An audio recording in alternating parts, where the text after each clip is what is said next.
What? Hello, everybody. How are you doing today? I hope you're doing okay.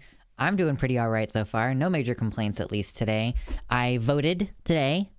That's one of the major things that I have to report is like earlier this morning. That's what I did. You know, wanted to get it the fuck out of the way as much as I could. Yeah, thank you. I like this shirt too. It's fun because I'm wearing a boy shirt, but then this is my bodice. So the combination is fun.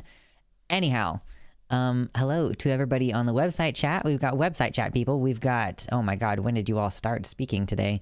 So many folks in here. Oh my God. Analia and Spider, Mersh. We got Nuvenol, Hellhound, Slaps Hungry Bears, Timerinia, Violet. Hello. Yes. It's going to be a good one today. Dante, hello. And then over in the YouTube chat, we've got Paul Hack and Jimmy Nails, Anansi, K Flashman Vids. Haven't seen you in a bit, but all is lost. Hello, and hello, JL. What's up? I can't vote, but my family went straight Democrat. Well, you know, at least you come from good stock. You know, you got that going for you. Boiling water got on the right half of my right hand. That's not good, Anansi. Great fit. Thank you. Oh my God. I think, I don't know, maybe this one I prefer with the hair down. There's something about, like, pirate boyfriend that happens when you get the hair down for this look. I just, you know? Something like that. I don't know. I got a union job that's 10-minute walk from where I live. Fuck yes. That's how to do it. Hell yeah. Damn. Well, yeah, I hope that your hand heals pretty quickly, Anansi. That sounds like a bunch of bullshit. Fucking getting into a whole thing with boiling water. You tried to get into a fight with boiling water, and it didn't go very well, apparently. So, how has your week been so far, everybody? It's Tuesday. Did you go vote? Did you vote early, or did you do it today? How many people were wearing masks at your polling place? Not very many. For mine, you know, I was wearing my mask because I hate the concept of COVID and also looking at people or having people look at me anymore. Love the hair, Lux. Oops, I mean Gorge. Hello, Christy. Hey, how early you, Gorge? Oh my God. Hey, hello. How are you? I voted way early. Basically, no masks. Yeah. So I went early at like before 9 a.m. I went and voted because I didn't want there to be a bunch of people. This was kind of annoying. I thought that it was going to be the same polling place as when we voted in the primaries. Like, you know, that big vote that Kansas had in August where we voted against a constitutional amendment that was aiming to limit the right to abortion or enable those limitations. So I voted in August, and I thought it was the same place. So I didn't really bother to get dressed super crazy much. Like, I just went to the place. I like started driving, and I was like, wait. I started seeing other signs that were like, vote here, and I was like, I feel like I shouldn't need to drive so far away if I'm seeing vote signs closer to home. So I ended up looking it up on my phone while I was stopped at a red light, and it was like, oh my God, this polling place like is not what I thought it was. And I was like, okay, so I have to go vote in a church now. So I ended up being like, I guess I should drive home and change into clothes that are more obviously boy clothes. Like, I was just wearing like something that showed my chest a little bit. And I was like, well, I guess I'm gonna go change into fucking clothes so I match my ID, because I'm not gonna go to a church and have like my appearance be feminine but my ID says male. I'm like, God fucking damn it. Maybe it was not necessary, but it just made me feel safer that I wouldn't need to like have issues or vote provisionally or whatever. Like, and it's possible that that's an issue that it could have happened anywhere, but like, I just was like, the likelihood of this happening in a church is so great that I'm just gonna go ahead and go home. It's not like I hadn't gotten that far from home. I like just turned around and like went and changed clothes. Christy says, I have an upcoming colonoscopy. That does not sound fun. You said it sounds fun. I feel like maybe you're being a little bit sarcastic about whether or not that's going to be a fun time. Andy says, I'm pretty sure I have COVID. I had a sore throat yesterday, voted remotely. I got positive on a home test, but nothing from employee health yet. Well, I hope that you recover quickly. If you got a positive, I don't know how many false positives there are, but, you know, just assume that it's going to be okay. But prepare for any eventuality, you know? Like, hope for the best, prepare for the worst kind of shit. Oh my God, Mersh, you went voting at 6:30 a.m.? That's insane. Voted early. I voted after work, mostly to vote for a guy the city council running against an absolute dumbfuck who had misspellings all over his campaign materials. And his only one policy position was don't remove cops from schools. All right. Oh, that's great. I just voted down ballot. Like sometimes I go ahead and look up everybody beforehand. I did a little cursory glancing around, but I didn't do like in-depth research. So I ended up voting just like the governor office and all that shit. And then I don't really usually vote on judges unless I do actually spend the time learning. Usually I just check who they were appointed by and then I'll vote yes or no based on like, was it appointed by a Republican or a Democrat? And that's how I vote for judges. And then when we get to, Kansas also had a couple of constitutional amendments that, what's up, Raccoon Pope? So the constitutional amendments they proposed, I was basically like, first of all, there's like the ways that you can phrase this to make it sound good or bad make me feel like you're trying to trick me into voting for your constitutional amendments. And it's like the same governing body that tried to push an amendment to limit the right to abortion is trying to push 2 more constitutional amendments. No, I'm just like on principle gonna vote no on those things. I did read and understand them more in depth than that, but ultimately that's kind of what the decision ended up coming down to, was like, I don't know for sure if this process is better than this process that they're proposing, but I don't trust them at all, and I can see ways in which this new thing that they want could be exploited, you know? My God, my skin is all weird right now. It's so dry. What's up, Adisilva22? Just tuned in. That's a great look. Thank you. I voted Dropbox over here in Colorado. Unfortunately, still working, but we'll be in lurk mode. No worries. I appreciate the lurkers. Everybody who's here hanging out, whether you're active or passive, much appreciate it, for sure. I voted all Democrat, except the one guy who was running unopposed and was an asshole when I met him lobbying years ago. I have an acne outbreak. Yeah, it's not quite acne. It's just like red spots from like dry skin or fucking eczema or something. I don't know. I had some liberals on Twitch try to shame me for not being able to vote. Did circumstances just work against you, Anansi? Like, were you working and then like couldn't vote by mail or something? I voted entirely blue except for Secretary of State here in Washington. The race is hilarious and worth reading what has happened so far. It makes the Republicans look dumb. Hopefully a good sign. I hope that they're going to be incompetent. We're going to be looking at like, yeah, I live here in Kansas. Polling places are going to start closing in about 45 minutes. So, and that's not including when there's long lines. Like I'm pretty sure the rule is pretty ubiquitous everywhere. If you're already in line when they are supposed to close the polling place, they can't kick you out of line. Like, they have to let people come in. So at 7, places are going to start to try to vote. Start to finish the votes and counting them.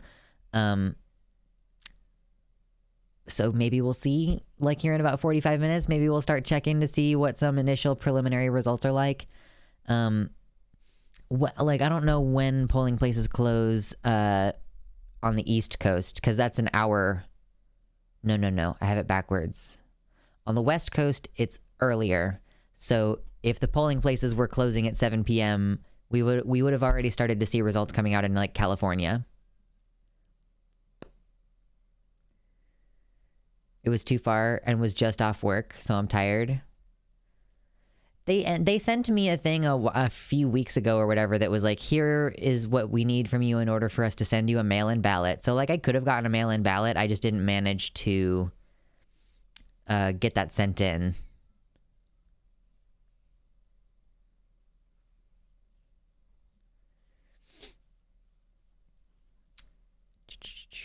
I'm simultaneously taking my college rules test for reffing the first part of Strim.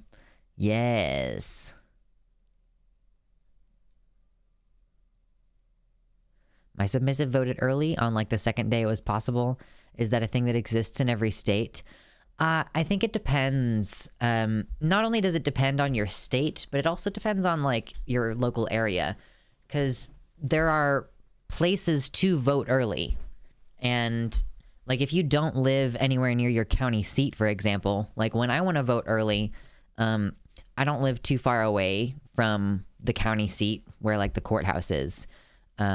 So I can go there and vote early usually. But if you're in a place where they don't, like even on your normal voting days, like the actual day, like Anansi was saying in the YouTube chat that it takes her like 2 hours to get there. The bus takes 2 hours just to get to the station, and that's one way. That's not including actually getting to the polling place and like getting through the line and everything. So if you live in a place where it's already really far away to get to your polling place on the normal day, there's not going to be as many places available voting early. Like just the volume, there's going to be fewer places open. So it might be even further away, those voting early locales. So it can also really depend on like what the transportation situation is like. I can drive. So even if I lived like an hour away from my polling place, I could just drive there. Here there are voting areas all over the place, never further than 15 minutes by car for basically anyone. What country, Timerinia? We did it in a fire hall in true Pennsylvania fashion. Very nice. Well, if you voted today, or if you're not an American, then thank you, I guess. Thank you, non-Americans, for participating in our whinging process. No, obviously it's good to vote. It's not always possible for everybody. I was like, I know that my partner might not end up voting. I think that he did end up voting, but I was like, because his job is really difficult and sometimes they go into overtime, The tiny country of the Netherlands. Oh, okay. So yeah, in the Netherlands, there's voting areas all over the place, never further than 15 minutes by car for basically anyone across the country. I mean, yeah, you have a smaller country. It's probably a little bit easier in some regards. Ooh, oh my gosh. My sides hurt a little bit, but that's okay. Oh, goodness. Oh, you know what? I need to get my cup of water.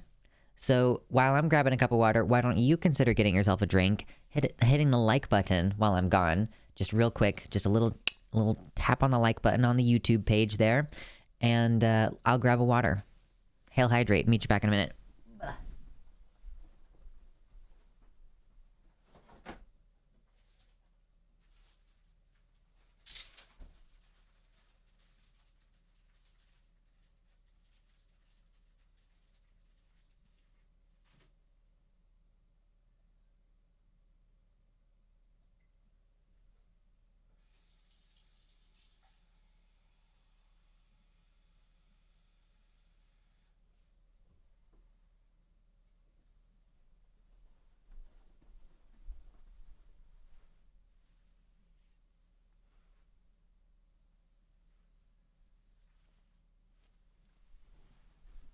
The whole top.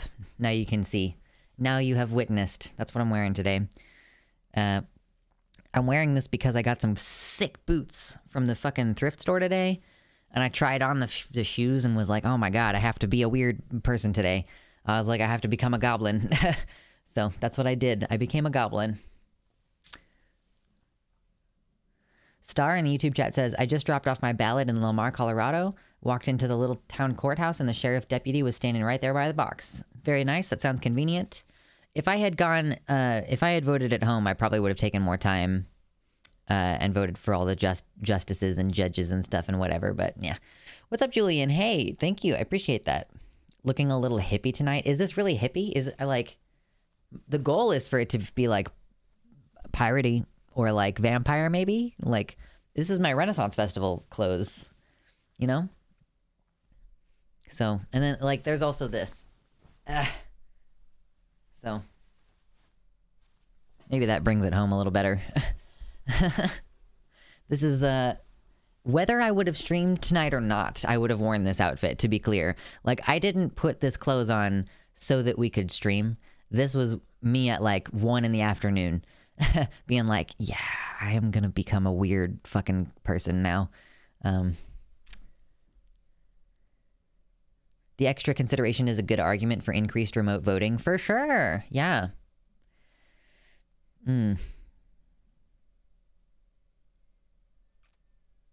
Well, I think that hippies are just copying pirates, and that therefore I am not dressed like a hippie today. I contend that I am not dressed like a hippie today.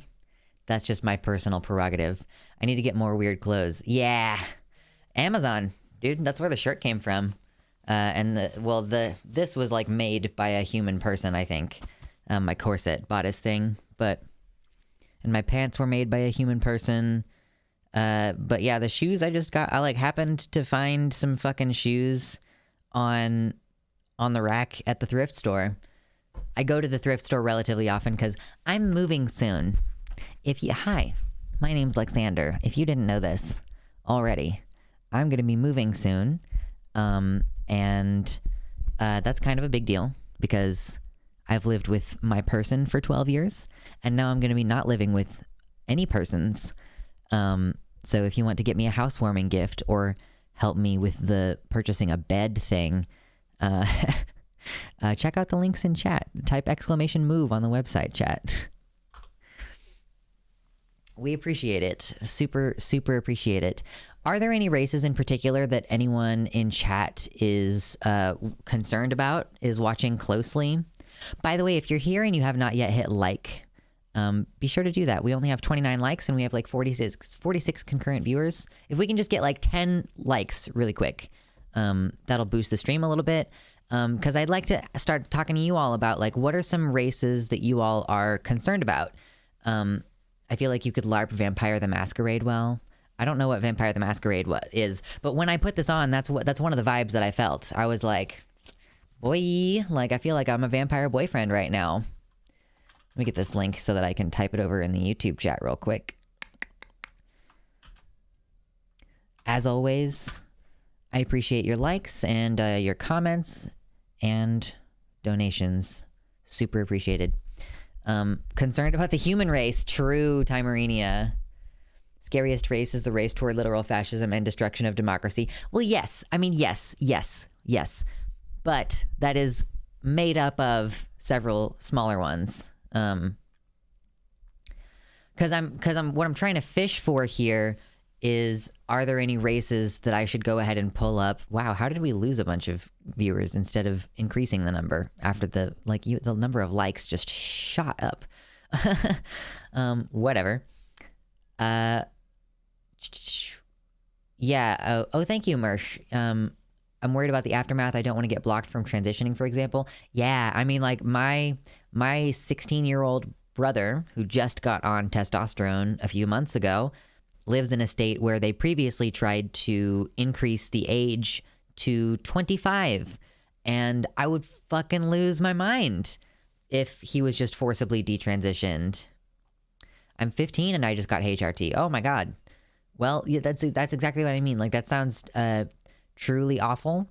I wish that I could give you assurance that it's not going to go that way, but unfortunately, yeah, I was talking to someone yesterday about this, and it's basically like, I don't know that it really seems like there's much that we can do, like, to change the trajectory of things. So maybe just like getting the fuck out of here is the only real option. But however, yes, as Spider points out, congratulations on getting on hormones. That's a big deal.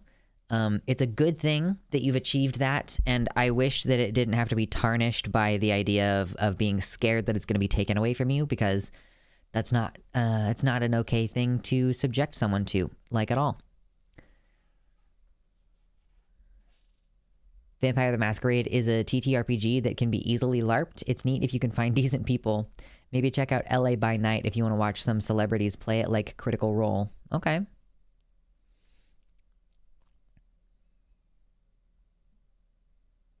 Yeah, 25. So he would have to wait 9 whole years. That's what I'm saying, Phoebe. Yeah, like my brother had the opportunity to start testosterone at age 16, which is crazy fucking early and like good. Like that's a good thing. I wish I had had the opportunity to talk to someone about that at least. Like in retrospect, like maybe I'm glad that I ended up starting at 21. Like insofar as like that's what my story is now, and I don't know how much I can really regret it in retrospect, because I'm happy with the way that I turned out. But I would have wanted that as a teenager, or at least I would have wanted blockers or someone to talk to about the medical options. And I just didn't have that because it wasn't available. So then, you know, now 13, 14-ish years later, you know, having my brother be able to get on hormones at age 16, like that's an incredible progress. Like that's awesome. And I'm super stoked for him. And it's also really fucked up that teenagers have to be concerned about losing their necessary medical care and being concerned with not being given adult autonomy over that choice for 7 additional years after they turn 18. Oh, yeah. Thank you, Slaps Hungry Bears. This tier 1 sub for Dante. Woohoo, congrats. Enjoy your emotes. There are some emotes that are only for subs. So like Wiggles. I love Wiggles. Wiggles is a cute one. My younger brother has been on the wait list for gender care for the last 2 years, and he'll have to wait at least another 2 before he can start any kind of HRT. It sucks. Like, and like testosterone is so much harder to get a hold of. Like, at least estrogen is like, you know, in this like gray area as far as legality, so you can get it online. But with testosterone, like that's just not gonna work. Like you can't do that. So yeah, you know, DIYT is like not very possible. Like not most places anyway. So I guess while we're kind of talking about nothing important, and while we're still sort of waiting for these polls to start winding down, when I was talking about specific races earlier, by the way, I was talking about like, you know, when we do those transl culture streams with all of our trans friends who are trying to get volunteers together and everything, we talk about specific races like the governor of Pennsylvania, like governor race of Pennsylvania. I know that one was one that was being heavily discussed because is Pennsylvania usually a swing state? I'm basically just prepared to talk about random like election shit all night. I don't have like I have a couple of specific things that I want to talk about here tonight, but overall I'm just like prepared to vibe and just kind of see where the conversation goes. Cause you know, sometimes I have super regimented streams that are like, I've got some topics that we need to get through, and like it's just segment after segment basically. And tonight's not really going to be like that. I mean, we're going to be generally talking about the election for the most part, but yeah, we can move into other things as the flow happens. I kind of like those streams, don't you? Sam Possum, welcome to the website. Hey, how's it going? Doug Mastriano may take away HRT for minors. Yes, yeah. Yes, PA is a swing state. Andy's Mince asks, are you asking me what do I want most for Christmas, or do you no longer celebrate? Oh God. Okay. So, just derailed my brain a little bit off of what I was thinking about previously. I was not thinking about Christmas. I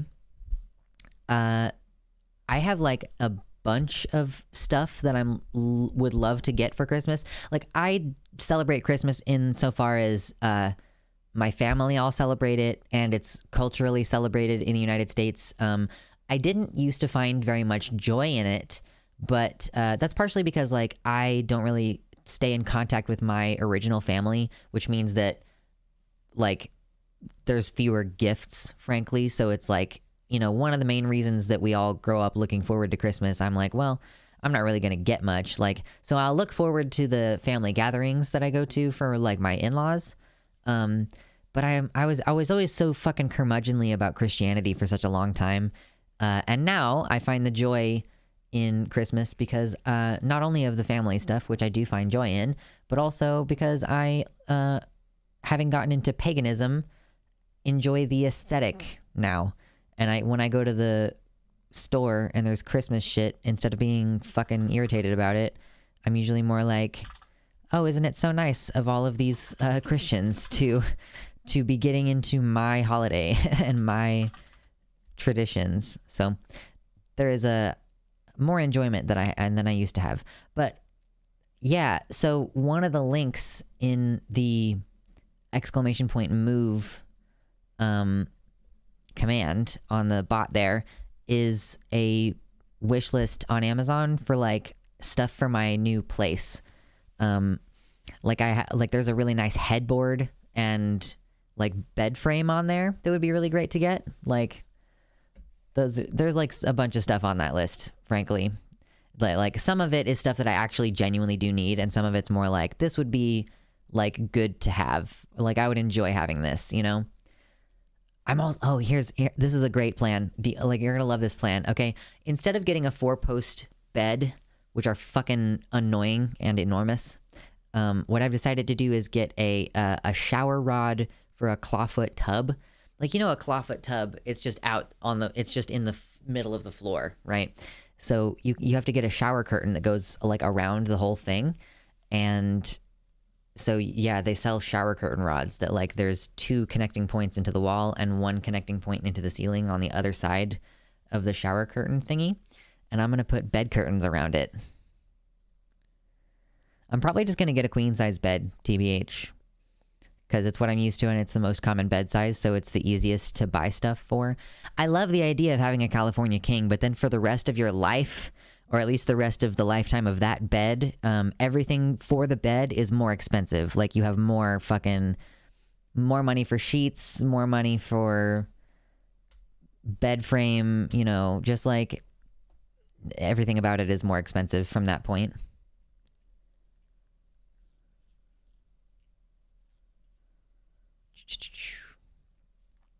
Let's see. I don't think I'm getting any gifts this year. Yeah, Mersh, you were talking about your family being really estranged. How are things going with your job too? Because I know that there were some difficulties with that before. What a shitty time of year to be having difficulties with your job too. Like as we're entering the holidays. Pennsylvania is a state that can swing. It's also strategically very important due to the number of electoral votes it has in a presidential election. This is a problem to consider with GOP election deniers running for office in anticipation of 2024. Yeah, so it's less, it's not even necessarily a concern right this second about like what laws are going to pass in Pennsylvania in the next 2 years, but rather that those elected representatives are the ones who will then appoint the electors who will then vote for president. Like the system is so fucking stupid, I swear to God. Anyway, I'm sorry that you're estranged from your family. I chose to be estranged from mine. It like still sucks, but like, yeah. California king is just a flex. No one needs a bed that big unless your polycule is 4 or more. Well, Ren Babab, what you don't like, here's the thing. A California king is like, oh God, we're not keeping people tonight. A king bed is really, really wide, but it's the same length as a queen bed, okay? A California king is less wide than a king bed. It's wider than a queen, but less wide than a king, and it's longer than both of them. So it's for like tall people. Like it's not like huger than a king bed. Like it's different. It's big in different ways.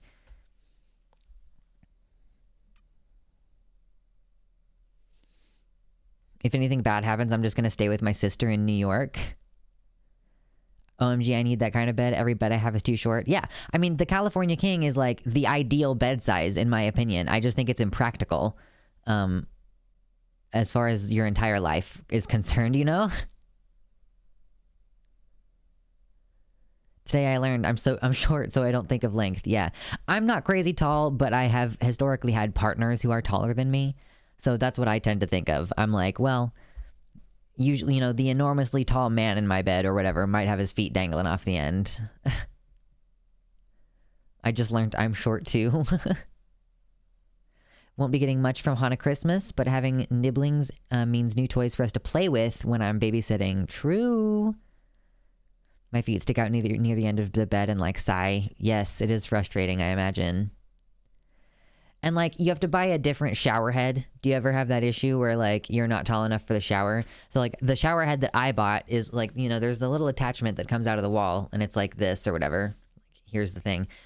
The shower head that I got is one that from this connection point then goes up and is on like an arm thing that it can move, and like then the shower head can like tilt. So it's like it adds like a foot of height to the shower so that my partner can actually stand under the water.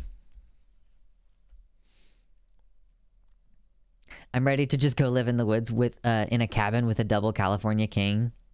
Just have one bedroom that's all bed. All bed. This is the bedroom. Oh, my feet are chronically cold at night. No. I was given a cot this last weekend and it was too short for me. I'm 5'7". Oh my God. What does that do to the water pressure? Does it mess it up? No, it doesn't. No, it doesn't mess up the water pressure at all. Like water pressure is a function of the like the force of water going through the width of the pipe. So like there's the same amount of like force like pressing on the entire pipe system, but the smaller the pipe gets, the like actually the more forceful the water pushes through, because it's still trying to push through the same volume of water, which is what increases the like the pressure of it basically. So actually like all that matters is that it's still a pipe of this of like less width than the rest of the pipe system, I guess. Like that's one big part of it. I'm not a plumber, I'm an electrician. TBH, so I don't fucking know. But anyway, if you're here and you've not yet hit like, please consider doing that for me real quick. We are going to be kind of talking about the election shit on and off a bit today, just kind of flowing in and out of conversation, and we'll talk about Matt Walsh at some point being a huge cuck. But yeah, I'm not doing a structured, like, news-focused night tonight. When I get an apartment, I'm gonna just buy a futon instead of a big bed and mattress. Siegfried, wow. I don't recommend it for your health, sleep-wise, but if you want to, some mad person off my Amazon wishlist purchased for me the 50-pound memory foam stuffed beanbag chair, and I have not unpacked it because I'm gonna wait until I'm actually in the new place. But it's gonna be so cool. I'm excited. I'm hoping to keep it like in my general desk vicinity area. When I do unpack it, you need a good mattress. It changes the world. Yeah, I'm seriously considering going into some debt in order to acquire like a Casper mattress or something like that, you know? My bed is a hammock. Is that comfortable? Hey, baby. How are you? Do you want to come say hello to the stream? Hi. Hi, baby. Hi. Ooh. Oh, he's a baby. Hi. Hey, sugar. Are we doing good today? You are inky void. Inky black void. Oh my goodness. Yes, hello. Hello. You baby. It's like impossible to see your face. Hello.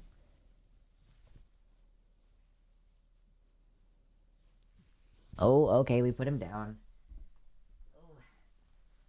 That was very cooperative of him. Oh my gosh, All Is Lost says I was supposed to move on the 1st, but the tenants haven't left the house I'm supposed to move into. Fucking sucks. Well, that's not good. Grape God, hello. Love for you, Luxander, from predominantly conservative Central Valley of Cali. Outdoor knocking for Congressman Costa before polls close tonight, 8 p.m. PST. Yeah, 10 p.m. my time, I think is when that is. Well, you got a couple more hours left for you. Stay strong out there, pounding the pavement. Stay hydrated for sure, too. Out there in Cali, it's dry. The hammock rocks me to sleep. That sounds comfy. Best sleep I've ever had. I haven't been in a hammock in years. But yeah, no, I'm gonna get like a real bed, hopefully. That's the goal, at least. I have 3 beds in my house and a sleeper sofa. Oh my god. So many beds.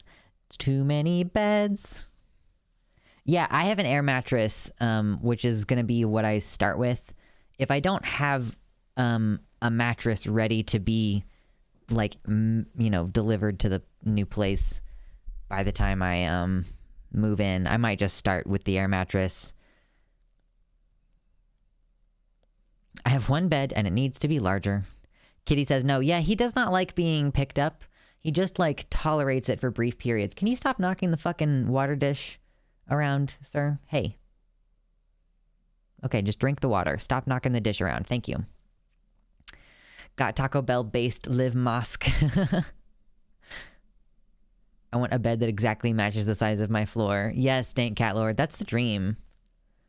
I think Demon Mama, they have like 2 king beds that are pushed against each other so that it's 1 mega bed. That sounds incredible. A bedroom. Exactly, Timerinia. That's what I was saying earlier. This is my bedroom. It would be a great place to relax and go chill in. Oh my god. I'm gonna get pillows. I'm gonna have so many additional pillows. I should get a couple of body pillows because I actually have a couple of pillow cases that are for body pillows, but no body pillows. All of these things cost money. I'm hoping that I'm gonna be able to budget well and be able to buy all these things that I want for just pure creature comforts and beyond the bare necessities. That's why they I haven't watched that one in such a long time. That's Jungle Book. I have a few body pillows and 2 ornate Middle Eastern pillows. Maybe I should probably open the fucking PO box for once, and so that you all can send me random shit like that's not explicitly on the Amazon wish list and stuff. I'm thinking about just having my bed on the floor so my stuffed animals don't fall off, but then the things under my bed will have to be out. Shudders. Yeah, kind of my idea is I'd really like to get a nice bed frame that has under the bed storage so that I can utilize that space that like currently is being wasted. Like currently the bed's just on the floor. So, and I'm gonna have curtains all the way around the bed, so that'll keep my pillows and stuffed animals and stuff on the bed. That's pretty much how I plan on going about this.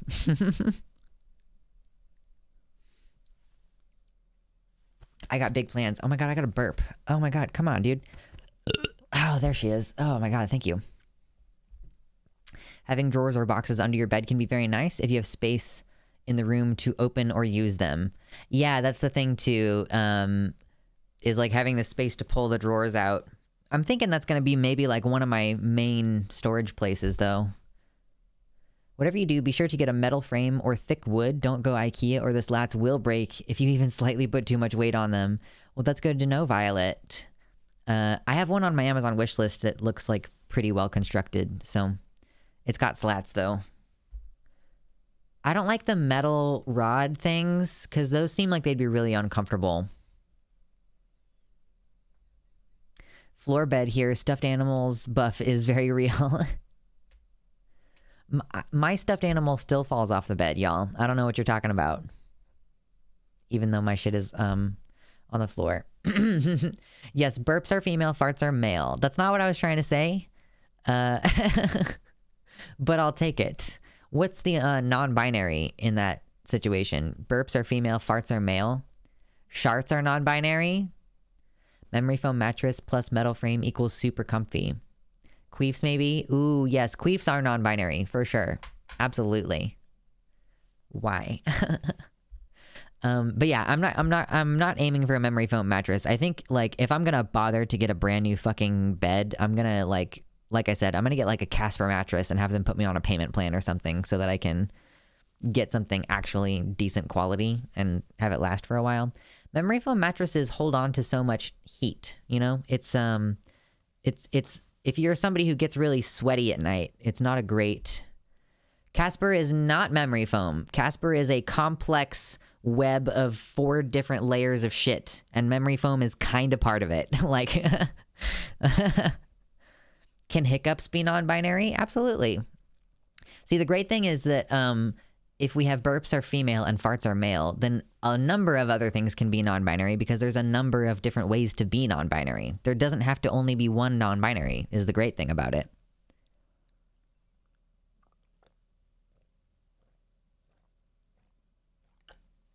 Oh my god, the lemon is really hitting. I gotta say, if you don't drink lemon water on the reg, man, that shit is good. The modern stuff can be questionable. Get the most heavy duty. Wait. What are you saying? Get something rated at 400 to 800 pounds, even if you are normal weight. They hold up better. Old Victorian beds are nearly immortal. I have a Victorian style bed and a vintage 1950s bed in another room. The old wooden furniture is great. Nice. I have a memory foam topper. Yeah, a decoy duck. That's what we have right now. Is we have like a normal spring mattress with no box spring underneath. It's just on the floor, and then a memory foam topper, which is like fine. It's like comfortable enough. Hey, if you just came in here and you have not yet hit like on the YouTube page, consider doing that real quick. Mostly tonight we're just hanging out, and because polls haven't closed yet for the most part across the country, so we're gonna actually be looking at the NPR like live map as it goes through the night over the next couple of hours. We'll be looking at some of those live fucking updates. So here's what we have so far. Like, let's just tab over real quick. And just got here. Did we elect all NBs to Congress yet? I don't think yet, Quantum Cactus. Not quite yet. We can hope. So this is what we have so far right now. For Senate results, we're looking at, this is House results. And these are all, I guess some of these places are, so this is, only 10% have been reported on this map of Kentucky right here. But of the 10% of votes that we have in, there's like 83% going toward the incumbent Republican. So like, you know, those are the kind of results that we're looking at right now. It's all very preliminary.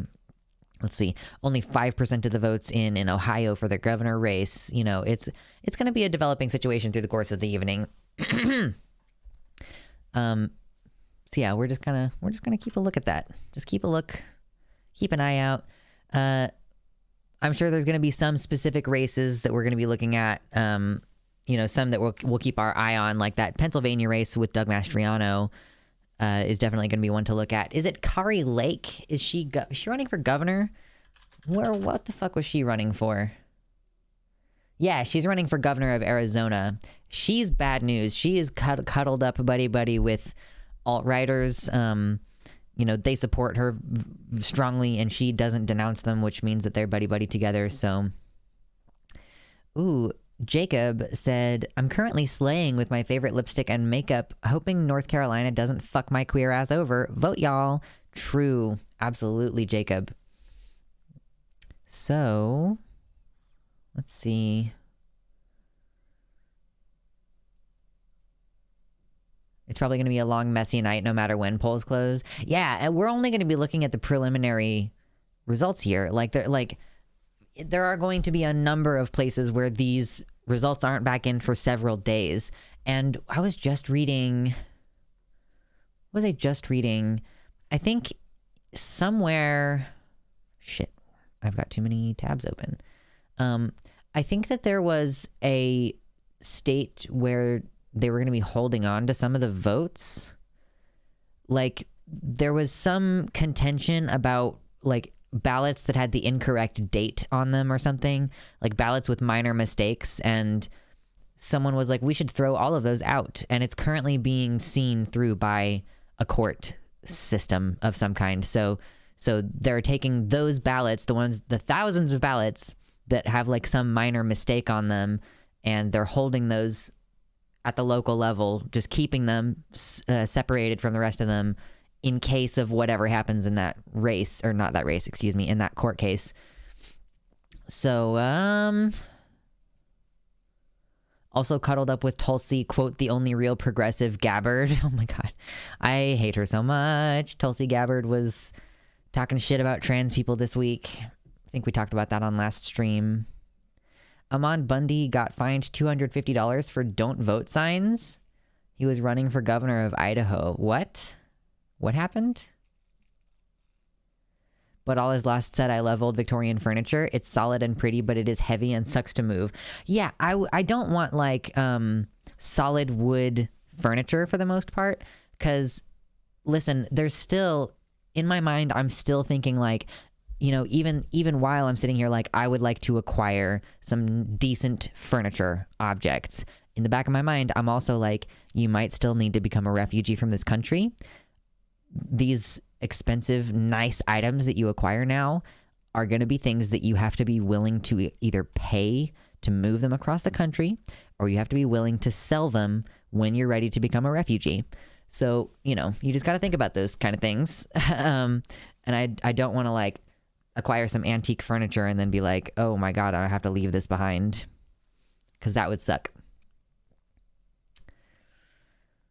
Yeah, Republican states put in a lot of laws to make vote counting slower and more easily questioned. Yeah, I know people have been mentioning that they are very concerned about the possibility that we're going to end up with another January 6th insurrection type thing.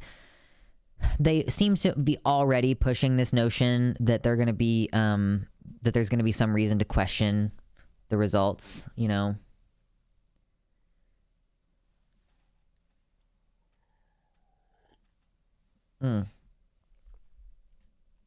Solid wood, Drake no meme. Solid metal, Drake yes meme. I don't want solid metal either. The headboard that I have on my Amazon wish list is like upholstered. It's nice and upholstered, you know, because I want it to be cute, you know. I don't want to hate the place that I live and have it be mostly like a practical place where I store my shit. Like I want it to feel like I live in it. I thought dragons slept on giant piles of gold.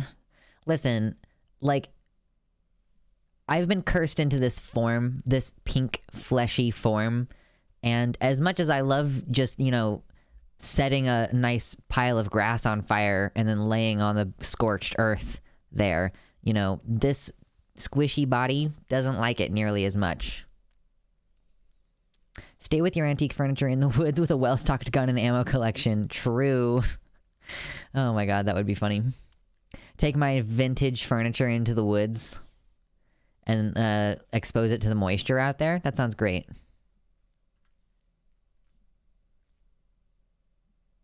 I guess I don't know who Ammon Bundy is. I hadn't heard of him.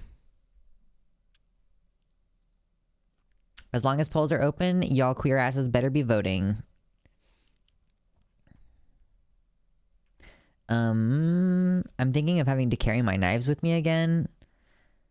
Oh yeah, to tear down signs, like to scrape the signs off. I've heard that it can be dangerous to try to remove stickers because sometimes fascists will like put razor blades underneath it so that while you're trying to peel it away with your hands, you'll like get cut.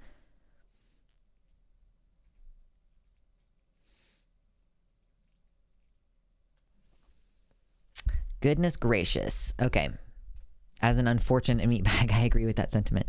Yeah, I don't want to sleep on the piles of metal. It doesn't sound good.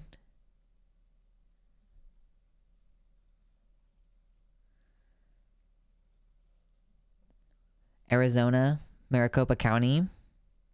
Oh wait, what did I read?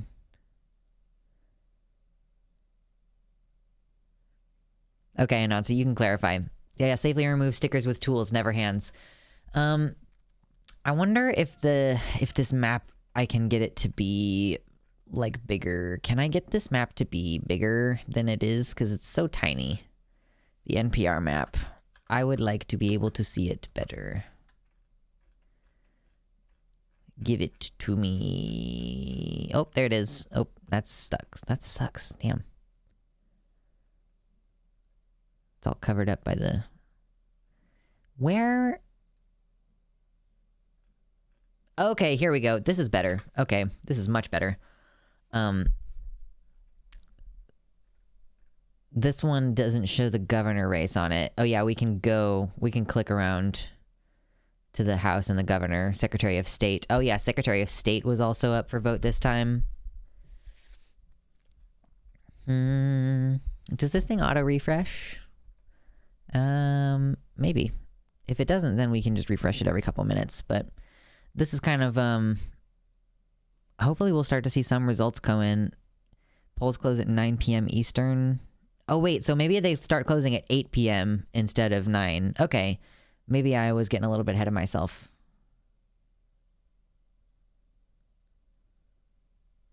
Be mindful of what is public versus private property. Chuds can and will threaten trespassers' lives to protect their precious inflammatory signs. Oh, okay, I'm hearing you, Anansi. Okay. Yeah, so yesterday I started to launch into this earlier and then I got distracted. Yesterday I had a conversation with someone called Will. Will and his channel is the name of the channel.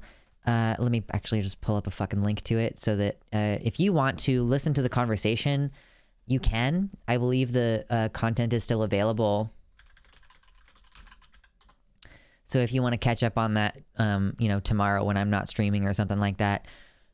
Will posted on Twitter about being like unsure about the, you know, the fact that trans people keep saying there's a trans genocide going on in the United States. And he was like, I've watched Demon Mama's video and I'm starting to feel kind of like maybe I might be convinced by it, so we're going to talk about it on stream. And I happened to see that tweet because Demon Mama liked the tweet and it showed up in my timeline. And I was like, okay, so... Oh man, I hope that he hosts this conversation. It's not hosted yet, the conversation, but I will still direct you to his channel. So you can, you know, subscribe, whatever, say hello. Be nice. So yeah, Will was like, I'm not sure about this whole genocide thing. And I was like, I would like to give you my video from a couple months ago as an additional, like, maybe this will help you inform your opinion. And he was like, cool, thank you. Like, I'll sure watch it on stream. And he was like, would you like to come on stream and talk about it after we watch it?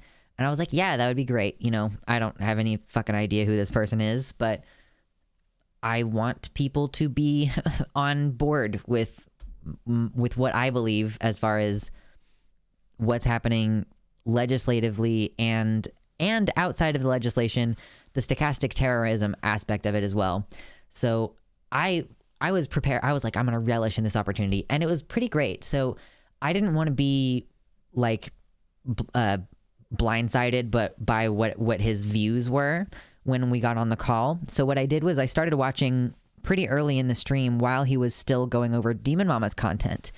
And you guys actually might like Will if you like my streams, because you know what I do when I'm like, the stream was a little weird. Really? You thought it was a little weird? Because he was like, I'm feeling skeptical of this claim. So what I'm going to do is I'm going to watch the content. I'm going to listen to it. I'm going to judge, you know, whether it's true or not by checking during the stream. So he would, you know, Demon Mama would make a claim and he would pause the video and go Google, like, did this person really say that? Like, what is this law actually supposed to do? Like, what does it actually say it's supposed to do? So I was participating in the chat for that part of the stream. You know, he was like expressing some confusion, for example, about what really went down in Florida this past week with the whole detransitioning trans youth thing, like denying all trans youth access to medical care or whatever. he was confused and was like, he was trying to look up like the bill, like Florida anti-trans bill. He didn't realize that the point of what was happening is that they did try to pass the legislation. They couldn't pass the legislation. So instead they used this outside governing body, like the Board of Medicine. What they do is they say, these treatments are okay and these treatments are not okay. Like they decide on the state level, and I think that they have influence over like what qualifies as like medical certification. So like if what they did was they changed the rules to say like medically we don't recommend giving children puberty blockers or any hormones or anything. So doctors that do that, like if doctors do that, they can have their medical license revoked potentially. Potentially they could be, I don't know if they could be sued. Maybe they could be sued for malpractice because the Board of Medicine of the state has officially decided, that it's not, whatever. So like I was in the chat being like, hey, the reason why you can't find any results when you're Googling bill is because this wasn't a legislative body. Like they circumvented the democratic process in order to pass this guidance. So yeah, he was like watching Demon Mama's video. I was trying to, provide some supplementary information during it. He said that like Demon Mama's video kind of was harder to get through. He had her on an increased speed while he was watching the video. And he was like, I really think she should have done this definitions part first. Although I think the reason why it worked for him to see Demon Mama's video followed by mine is Demon Mama laid out like, here's all these laws and what's happening across the country in all these different states where they're trying to take away healthcare or they're targeting people in some way. And then she goes into the definitions and is like, she goes beyond the UN definition as well, actually. She goes over the UN definition of genocide, and then she goes over the definitions on Wikipedia, which there are a ton of different historians and sociologists who are cited on the genocide definition Wikipedia page. So he was primed by like looking at all these laws, the effects that they have on children, and then here's all these different definitions of genocide. And then I came in with my video, which if you haven't seen my video already on this subject, it's called like the 10 short steps to trans extermination or something along those lines. And what I looked at in my video was I was going over 10 stages of genocide according to the Holocaust Memorial Day Trust. And the information was aggregated by Gregory H. Stanton, Dr. Gregory Stanton. So that goes through like, here's like this type of discrimination is one of the steps in the lead up toward genocide. Like all of these things are considered steps constituting genocidal things. Like, because at the end of the day, genocide is an attempt, like actions taken with intent, an active attempt to reduce numbers of membership of a particular group. Like the goal doesn't even necessarily have to be to eradicate them entirely. The goal just has to be to reduce the numbers in the group. So if you have, that one British lady, I think, whose name I don't remember, who she came out and said like, every transgender person is a problem to a sane world. That's explicit. That's explicitly like there should be fewer of them, right? I would also contend that when people say like, oh, if you just don't let the kids start puberty blockers, if you just make them wait, then they just desist. They just decide to go back to normal. That is also an explicit statement that what you desire is for there to be fewer members of the group. So any action you take to make them wait is action taken with the intent to reduce numbers within the group. Yeah, transgender people are an attack on the moral structure of society is the same type of statement, and one that many US people make. Yeah, because, like, you know, keep in mind that that's only a hop, skip, and a jump away from fucking... We actually saw that one guy, Pastor Mark Burns, I think his name was. He was like...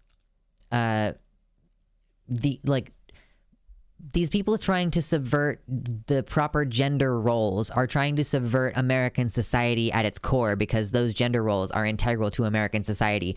Therefore, people who are disrupting those gender roles by cross-dressing or being homosexual, they are undermining America and are therefore treasonous and need to be dealt with like traitors. And he was like, he straight up said, like, we need to have the death penalty called for in these situations. And then whoever was interviewing him, whatever white blonde lady, I was going to say bimbo. And then I was like, bimbo is a term of endearment for me at this point, because I know so many idiot trans women. I mean that lovingly. She was like, that's our guy, you know, like, what are you supposed to do? Like, what are you supposed to do? Hey, what's up, Dante? Just popped over to the YouTube chat. Yeah, who else is going to Canada? True. Hello, Arden Rose. Welcome in. I'm terrified because of IDK, what I'm going to do without hormones. Listen, Dante, like, we're, like, one thing about the trans community is that we always have each other's backs. So you know what? Like, however tricky it's going to be, we're all going to have each other's backs. There is, at the end of the day, always going to be some way of getting a hold of shit, whether or not you're supposed to get a hold of it, okay? Don't worry. We'll have it covered. I consider pedophile priests and pastors a moral problem, not queer people, for fuck's sake. Yeah, but you don't count. Oh, God. It's a nightmare situation.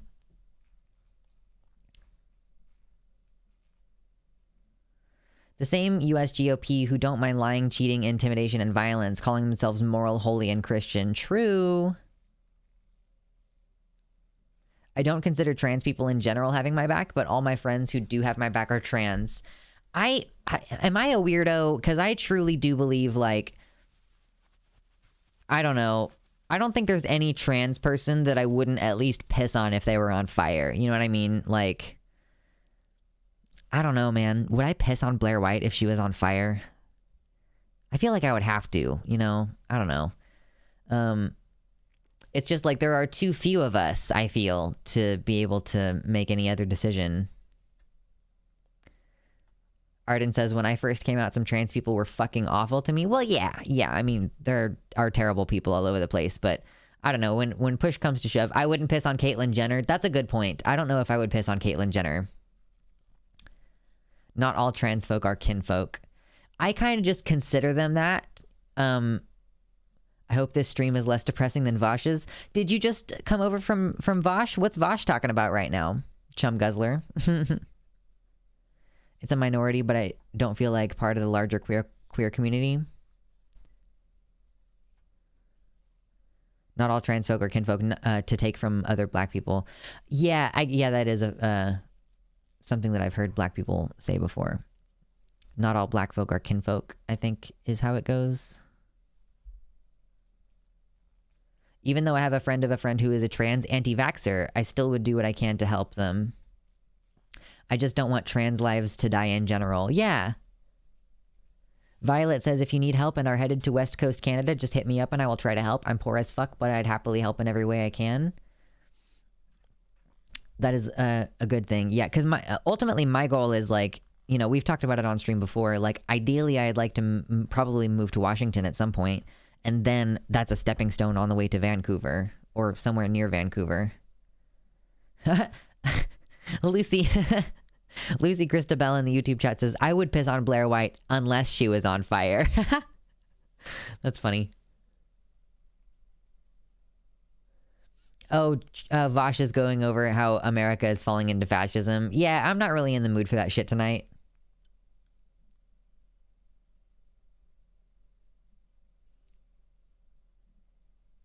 I got some conservatives to agree with me when I argued it was dangerous to bend over to pick up a piece of soap at a Southern Baptist camp with a youth pastor present in the shower with you.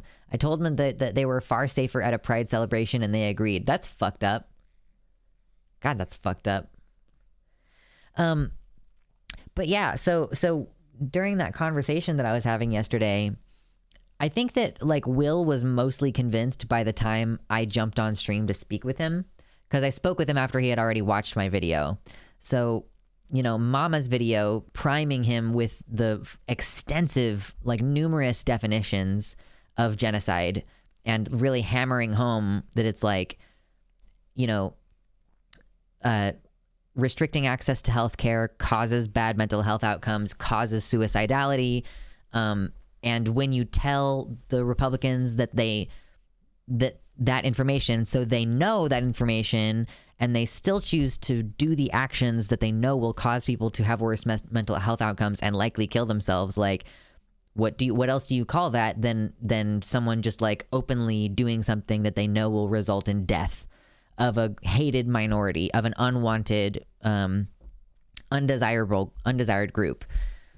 So, and we had a lot of, there were several moments that he was basically like, he was basically just like quietly sort of processing, some of the stuff that I had said, like, you know, given that these definitions of genocide have to do with intent and like attempts to reduce numbers, like, you know, I brought up like the residential schools for Native Americans, like at what point is there intent? Or, oh, maybe that was the wrong example. Oh yeah, I brought up the example of like the smallpox blankets and how like they gave the smallpox blankets to the Native Americans with intent that they would get sick. But like at what point did the quote genocide start? Like, because there was intentions, like there were letters that they were writing back and forth about their intent to do this. And that one guy like wrote in his diary, like, we sent them with, he was like, we sent them with the smallpox blankets and like, we hope that they will have the intended effect of spreading smallpox and killing a bunch of Native Americans. So, you know, at what point, yeah, no worries. See you later, Anansi. At what point does it become genocide? Is it when they give them the blankets? Is it when they're talking about giving them the blankets? Is it only when the first person dies? Is it only when a bunch of them die? Like, at what point does it become genocide? The answer is that there's not a clear answer, and that, like, you know, as I pointed out in my original video about the 10 stages of genocide, it all seems so innocuous. Like each step as you're looking at it when it's staged out, because it starts with little things like discrimination, you know, like they have a harder time getting jobs or opening bank accounts or something. And it's like, well, black people deal with that every day. Is there an ongoing genocide against black people? Well, there's a point to be made, TBH. Like, probably actively you could say that the United States is in an ongoing genocide against, I'm going to go ahead and say at least 3 separate groups. I think you could well substantiate genocidal intent and action toward 4 groups: toward black people, toward Native Americans, toward Mexican immigrants in particular, and trans people. Excuse me. They only want cruelty. If you tell them that throwing transition out of the window will cause suicidality, that makes them more happy to do it. Yeah, they're like, great. That means that these freaks won't reproduce, you know, like in their mind, there's somewhere in there that they're thinking that. Intent depends on whether you consider teepees a type of tent. Haha. Ha ha ha ha ha. Did you see the Knowing Better video about genocide against First Nation peoples in North America and how to this day arguably it is still happening due to the reservation system? I don't. You could honestly argue that genocide against poor people in general is an ongoing problem worldwide as a result of food, water, and medical health care access. Yeah, and a lot of these political definitions, a lot of these definitions of genocide that are outside the scope of what the UN says is the official definition, a lot of them include like political groups. They'll refer to like this group of just people with something in common politically. So people who have stuff in common politically would include poor people. I saw that Knowing Better video dropped yesterday. Haven't gotten to it yet. Yeah, I've never seen him before. I wouldn't need to watch the video in order to be convinced, because I've already thought about it.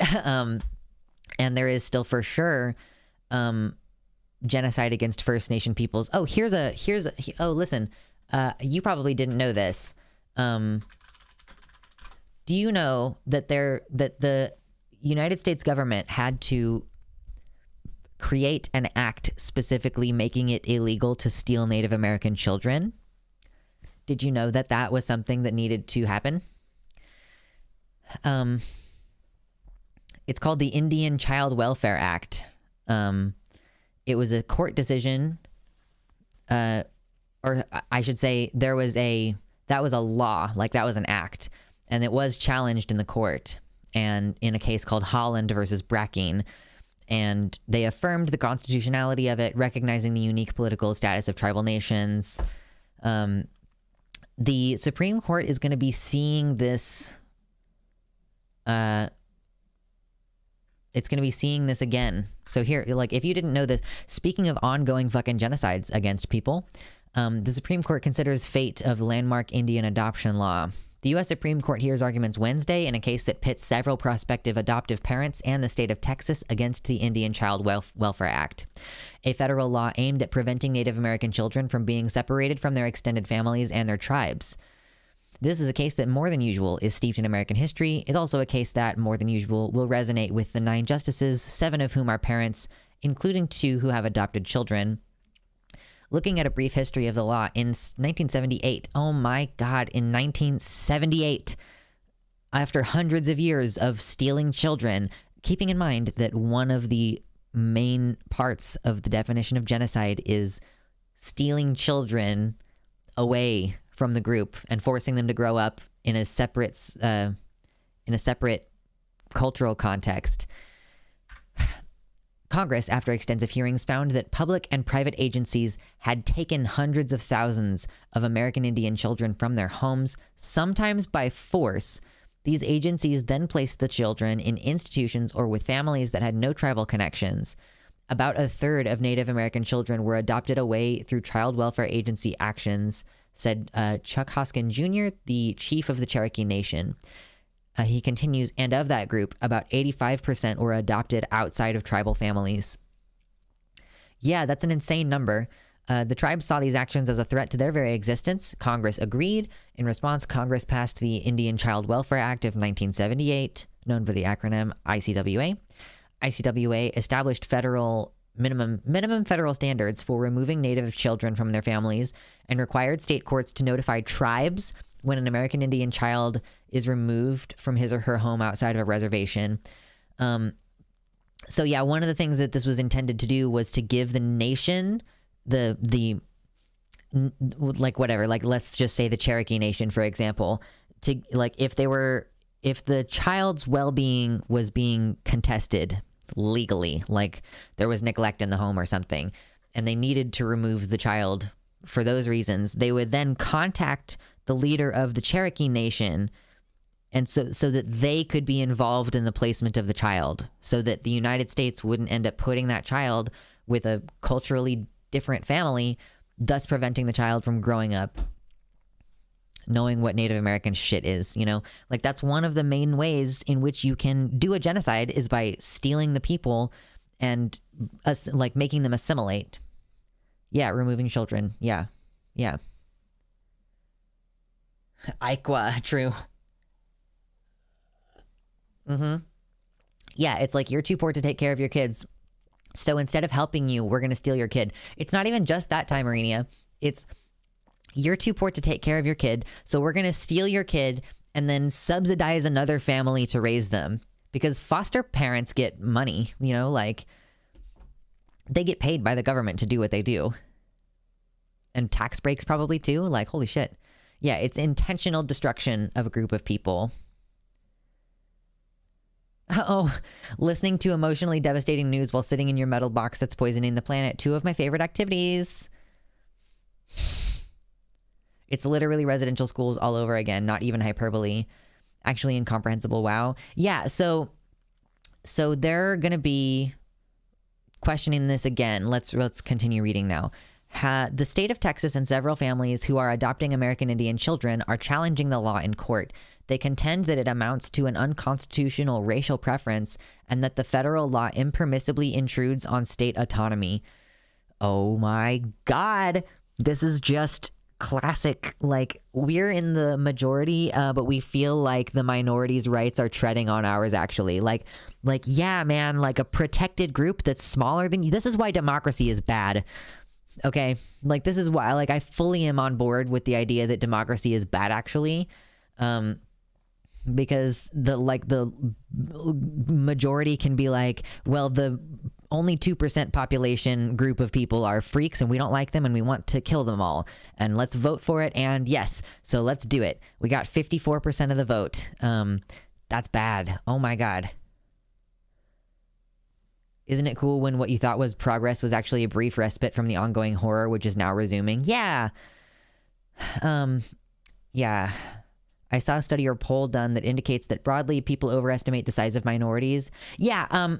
I saw that going around on Twitter. Can somebody pull that up for me? I want to keep reading this, but I do want to look at that as well, actually. Also, if you're here,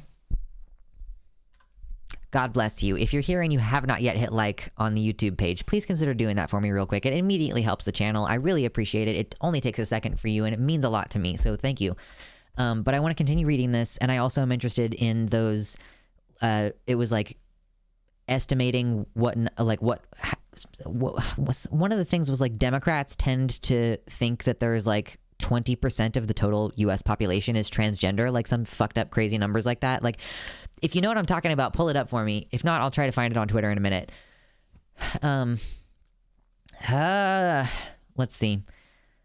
Jennifer and Chad Brackeen. Oh, that's the current Supreme Court case that, okay, yeah. Brackeen versus Hubbard or whatever it was, from the Dallas-Fort Worth area are among the prospective adoptive parents who are challenging the law. The couple fostered a baby born to a Navajo mother and a Cherokee father, and after the native mother's parental rights were terminated by the state, the Brackeens adopted the boy with the agreement of the tribe. I mean, so if you did it with the agreement of the tribe, I think that the purpose of the ICWA was to allow the nation to be party to that decision, you know? So then at least they might maintain connection to their tribe and their people. So if the tribe agreed, if the nation agreed, then I would say, I don't see what the issue is, but I've never read the ICWA, so I don't know the like letter of the law. When the same biological mother had another child, a girl who entered the foster system, the Brackeens got her transferred from another foster home into their home. Now they are seeking to adopt her too, over the objection of the tribe and the child's great aunt.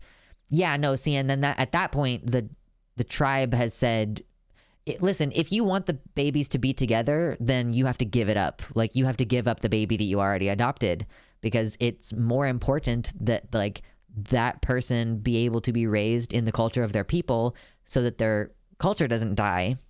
Like, we generally have decided that that's a bad thing. Yes, absolutely, Jacob in the YouTube chat. Us queer fucks will survive and slay till the end. Slay. I don't know if my hair looks good when it's tucked behind my ear, but oh boy, there's just so much of it, and it's getting in my face. Let's see. She says, the adoptive mother says, we feel like her closest living relative is her brother. That's why we push to try to get her placed with us.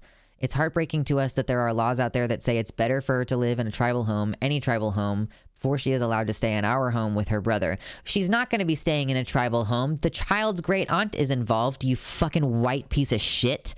Wow, that made me real mad.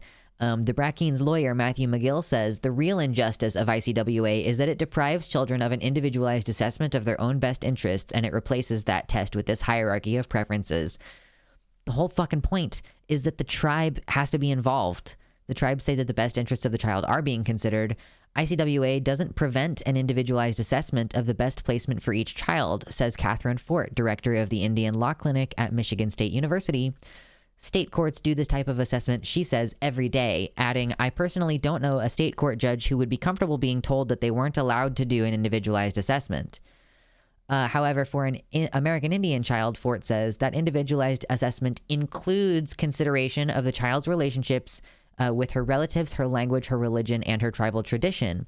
A child isn't separate from her tribe, she adds. That child is sacred to that tribe. Representing the Brackeens in the Supreme Court, lawyer McGill will tell the justices that the ICWA's provisions amount to an unconstitutional racial classification. It categorizes children based on whether the children are Indian or not Indian, he argues, and then it categorizes prospective parents based on whether they are Indian. Okay, that's not, like, illegal, I don't think. Like, it's not like the separation of church and state where, Congress shall make no law regarding the establishment of racial categories. Like, it actually, for the entirety of the history of U.S. Congress, they have been litigating over who counts as what race. Like, has anybody ever heard of oh God, who was he? Hold on. We're going to switch back to me for a second.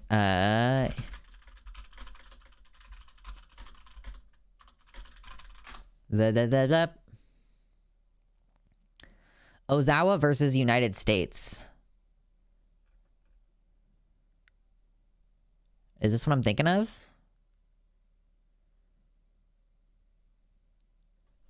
All right, here we go. Takao Ozawa versus United States.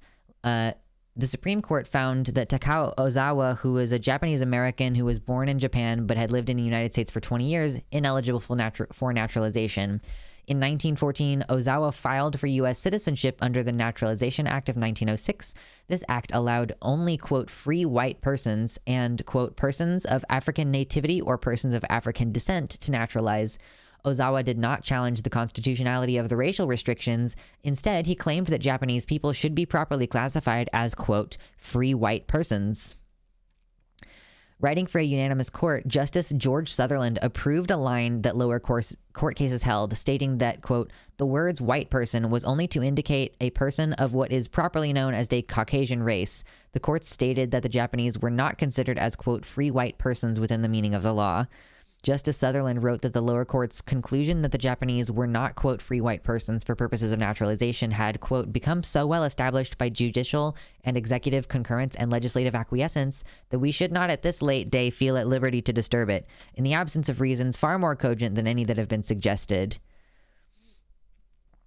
On the same day, the Supreme Court released its ruling in Yamashita v. Hinkle, which upheld Washington's state alien land law. So, the United States... Hold on. Ozawa's case did not depend on, quote, any suggestion of individual unworthiness or racial inferiority. The argument was that if Ozawa was denied citizenship based on his race, did the law consider the Japanese people an inferior race and Caucasians a superior race? Ozawa argued that his skin was the same color, if not whiter, than other Caucasians. The case allowed for anti-Japanese proponents to justify the passing of the Immigration Act of 1924, which prohibited the immigration of people from Asia to the United States. Some West Coast newspapers expressed satisfaction with the Ozawa decision, though the Sacramento Bee called for a constitutional amendment, quote, which would confine citizenship by right of birth in this country to those whose parents were themselves eligible to citizenship. Wow. Interestingly, Japan is a strict state that they attribute citizenship by blood and not by location of birth. So in practice, it can be by parentage and not by descent. That's really interesting. So all that to say, the Supreme Court has absolutely made decisions of only this race has access to this shit before, this is not new. I'm learning a lot today. I'm so glad. I love when we learn together. Chrissy says maybe democracy is bad or it's the people who make it bad, just like people ruin everything for good folks. Thanks for streaming again, Lex. Thank you for hanging out, for sure. Yeah, it's true, Dante. There is definitely a tension between increased queer visibility and increased hostility toward queer people. Excuse me. Oh my God, I'm gonna burp. I'm trying to anyway. The Constitution has never formally recognized the rights of Native Americans, and therefore any ruling involving Native Americans may necessarily not involve bias towards that categorization. What are you reading, Timarinia? Oh, was that on this page? Hold on. I'm catching up on chat again. I wasn't paying attention for a minute there. Yeah, that was based on the old Naturalization Act, which only allowed, quote, white people to become naturalized. But like, it's like, on what basis are you challenging this ruling? The basis by which they're challenging this ruling is like, how dare the United States government make a judgment based on the race? It categorizes children based on whether the children are Indian or not Indian, and then categorizes prospective parents based on whether they're not Indian. Like, yeah, they can do that. They're like allowed to do that. They've done that the entire time this has been a country. Like, do you not remember the 3/5 compromise where like they were explicitly like black people's vote only counts for 3/5 of what a white person's vote counts for? Like, yeah, dude, where have you been? Not paying attention in public school, apparently. Yeah, America was so racist, only allowed white people to be naturalized. Yeah, I mean, like, the whole time. Okay, Timarinia, don't, yeah. It's more that people as a whole are insane, and the law is a direct recreation of the insanity of the people who wrote it. Oh, was it not there? Yeah, no, you're right, Decoy Duck. I fucking had that wrong in my brain. It wasn't their vote. They counted as 3/5 of a person for the sake of representation and like drawing maps. Yeah, so that they could use slaves to get representatives. Black people couldn't even vote at the time. Yeah, so I just 3/5 compromise was a lot further back than I thought it was. My brain just connected it to a more advanced time in the civil rights timeline.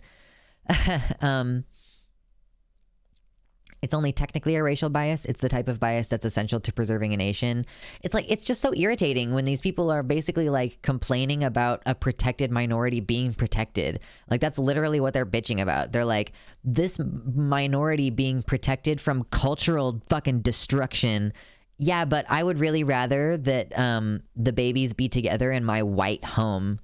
Like, it's not okay that they're prioritizing the connection to the nation when there's a family member involved.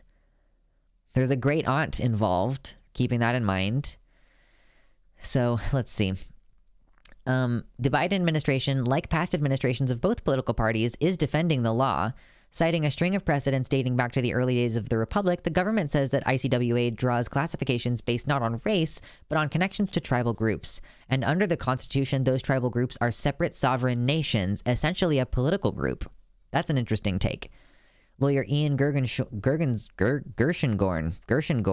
That's a great name, dude. Ian Gershengorn. Where the fuck is your family from? Is that like Polish? Representing the tribes, notes that, quote, from the very first moments of our constitutional history, Congress has legislated for Indians, and therefore he maintains, quote, the idea that somehow doing so violates the Equal Protection Clause or is an impermissible racial classification just seems to me impossible to square with the text of the Constitution. And then the family being involved here. Constitution does indeed give Congress nearly complete power to legislate on matters involving trade and relations with American Indian tribes. That's the Indian Commerce Clause. The Bracken counter that there are cases about a child, not about commerce. The child is, quote, not the property of the Indian tribe, says the lawyer. She is a citizen of the United States and also a citizen of the state of Texas. There is no reason why this child should not have all the same rights as every other child born in the state of Texas. There is a good reason. Oh my God. The state of Texas is challenging on separate grounds. The state maintains that the federal statute is unconstitutionally forcing the state to carry out a federal mandate, and in doing so is essentially violating the state's own regimen for dealing with adoptions. Again, like, we're talking about essentially dealing with a foreign nation. Like, I don't think that a state should be involved with like doing like international anything. Like, you know, this is one of those unique situations where, like, because the many nations of the Native Americans were subjugated by the United States government. Like, they are kind of both the possession of the United States government and technically a foreign nation with whom we have to observe treaties with, right? But like, realistically, there's nothing the UN can do if egregious international law is broken. Like, technically, like, the United States has conducted actions against Native nations that would constitute warfare if it weren't for the very unique situation where they're sort of considered property of the United States. Do you know what I mean? Like, we had the like Standing Rock protests and stuff where like police were doing what they do at protests, which is to say that they were initiating violence against the protesters. Like, that's warfare, like if we're considering them respected nations, which they're supposed to be. Yeah, Joven, you're behind. You gotta hit refresh, babe. Catch up.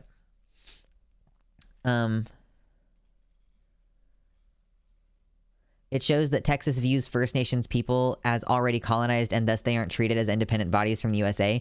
Yeah, I guess they're like, well, they've just fully assimilated, right? And it's like, no, like, the taxes are different on native land. Like, laws don't always apply in the same way. It's not a unique situation. Most former British colonies tried to do the same thing. In India, they said, fuck the hell off and won their sovereignty. Yeah, it's hard to do when you're inside the nation. Like, I bet that India would have had a much harder time getting their sovereignty if they were, like, landlocked within fucking Britain. You know what I mean?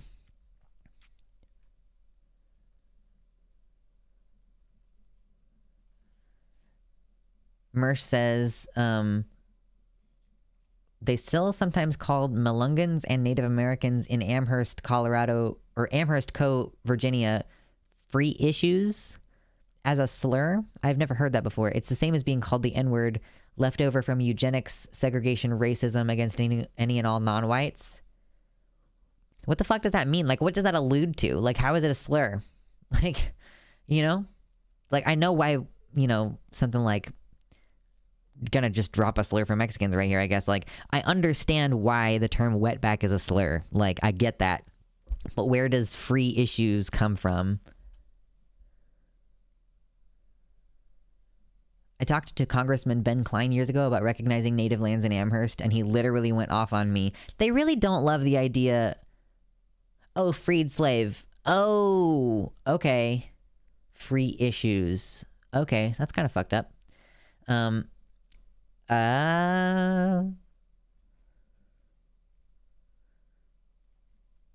The distinction of settler colonialism is that it involves removal. That's true, yeah.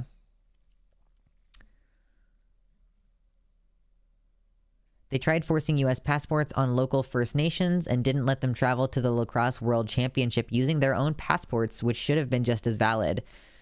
Yeah. I know that, like, when I used to work at gas stations and stuff and we would have to card people, sometimes people would come in with a native tribal license, like tribal ID, and I would have coworkers who were like, I don't know if I can take that. And I like, because they don't have, like, the same barcode and shit. Like, on the back of your ID, you have a barcode that they can scan if they have that kind of computer system. But, excuse me. But they, like, don't have that, and they look weird, and, like, each tribal nation has a different one. So, I mean, listen, it's entirely possible that I didn't do my job correctly a couple times, but when I see someone with a tribal license, like, I check the date, and I look at it a little bit, like, if it seems like it was laminated properly or, like, printed on an official-ish machine, like, I can't fucking tell if it's real or not. Like, the person looks native, but, like, it's like illegal and immoral, in my opinion, to decline someone's service because they have a tribal ID, like a First Nations identification.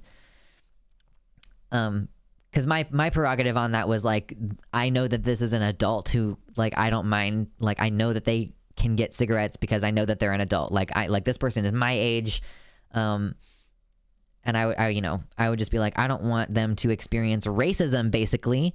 Like, that's what I'm trying to say, is, like, I would intervene on the behalf of of these people so that they wouldn't be like declined service racistly because they had a tribal ID. I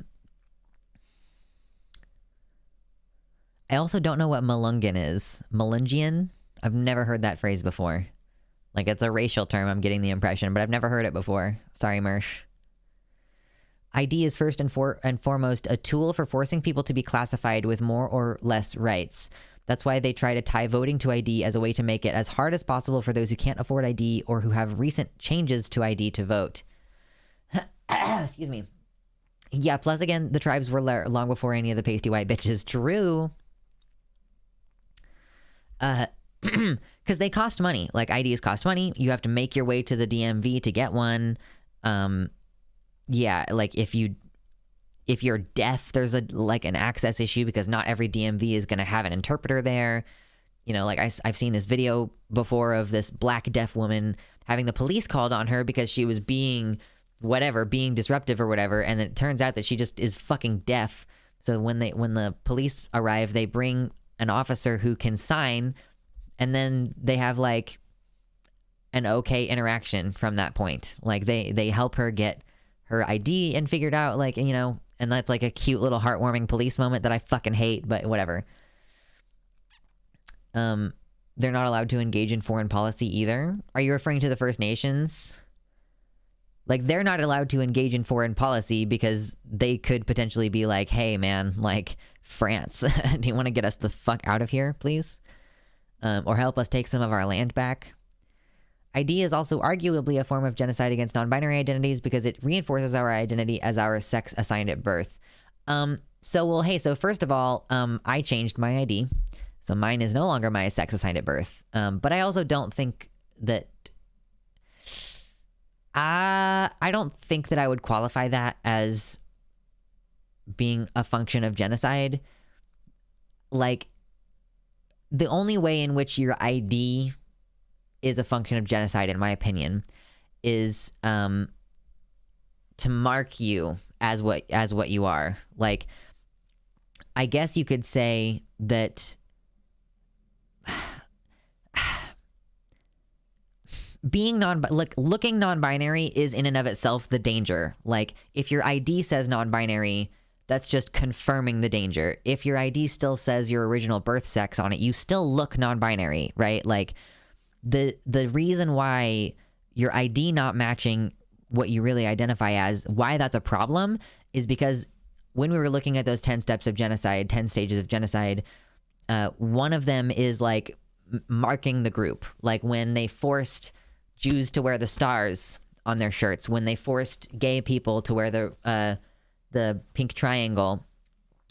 So if you are a woman, you look like a woman, you're wearing makeup, your hair is long, and your ID says male, that's marking you. Like, if you're in a state where they require you to do a whole bunch of bullshit to change your ID and it's basically impossible for you to do because it's expensive, that's genocidal in the sense that it makes you marked as that's what you really are. You know, when they propose laws like have been proposed in the last couple years in this country, they propose laws to amend birth certificates so that they have a separate marker for gender and a separate marker for sex, so that you can change the gender marker, but you can't change the sex marker, which means that you are never going to be able to stealth, like, with that document, you know?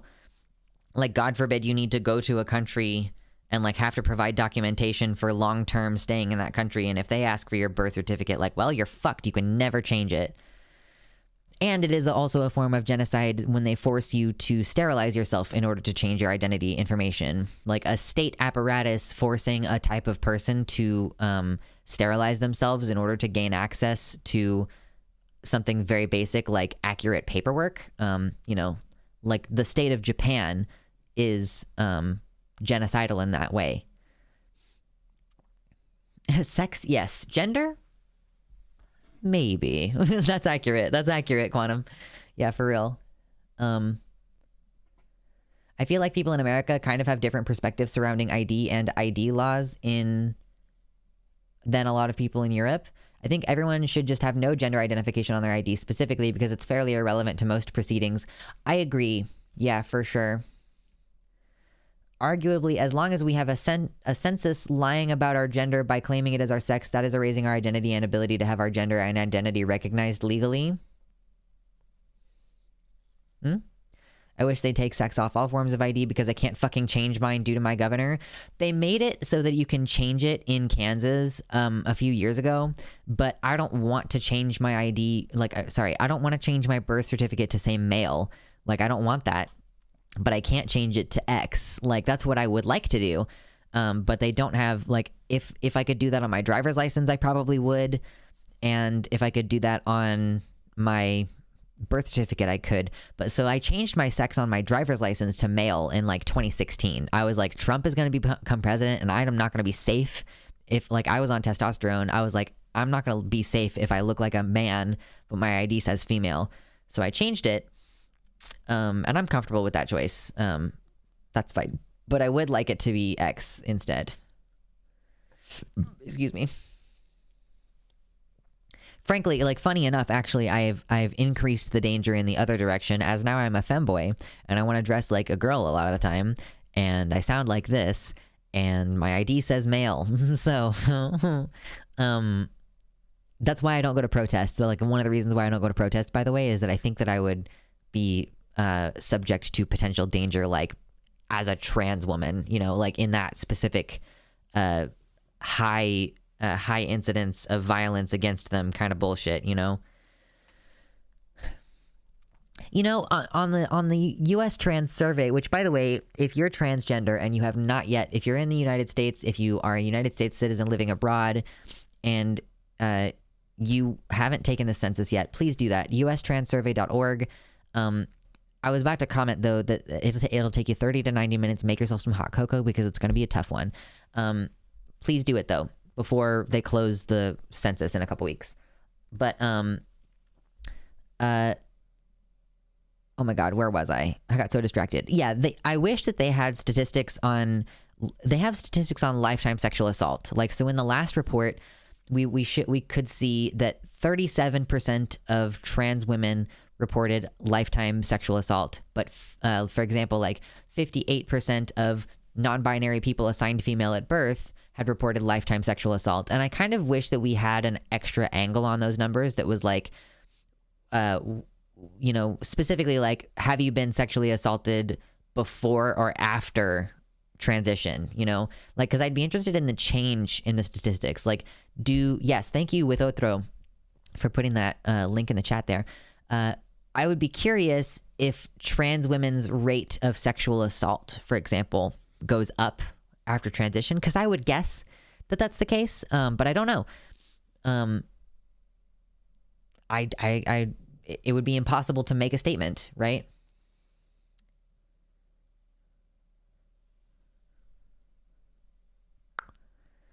Florida is keeping Death Santis, it sounds like. Fuck. I got the X on my license, but I'm scared of doing it on my passport. Here's my thing. Oh yeah, no worries, Mickey. I appreciate you. It is not a night to be sober. Yeah, I haven't decided if I'm gonna go grab some beer after stream tonight. I'm wearing a very fucking weird outfit, so I might need to like put a jacket on or something before I go. It very much goes up because it's higher for trans women than for cis men. So yeah, it makes sense to infer that. Yes, that does make sense. Well, I think that you would need to compare. I don't know. I think that you would need to specifically. I don't think you could, Timerinia, do the direct comparison between trans women and cis men. I think it would be more accurate to do a comparison between homosexual cis men and trans women, because there are like vulnerabilities that trans women have even while they are still, like, they haven't figured out that they're trans yet or haven't transitioned yet. Like, they do still tend to be weird look. Yeah, that's what I'm trying to say, Timerinia. Like, generally most trans women are somewhat queer looking before transitioning, and that adds to rates of assault. Like, that's like part of what I'm curious about is like the before and after question. And yeah, for sure. Violet said, I was assaulted with a knife before and after transition, but I was assaulted before in the men's change room because I didn't look masculine enough to the person who threatened me. I don't drink, but I did use ice cream to keep my anxiety down. Ice cream is good too. Yeah, that's interesting. I was specifically referring to sexual assault. Like, I was curious what the difference in rates of sexual assault were, but yeah, assault in general is also interesting to look at. Jacob says, hey, femboys unite. I'm just starting out. Hey, femboys unite. High five.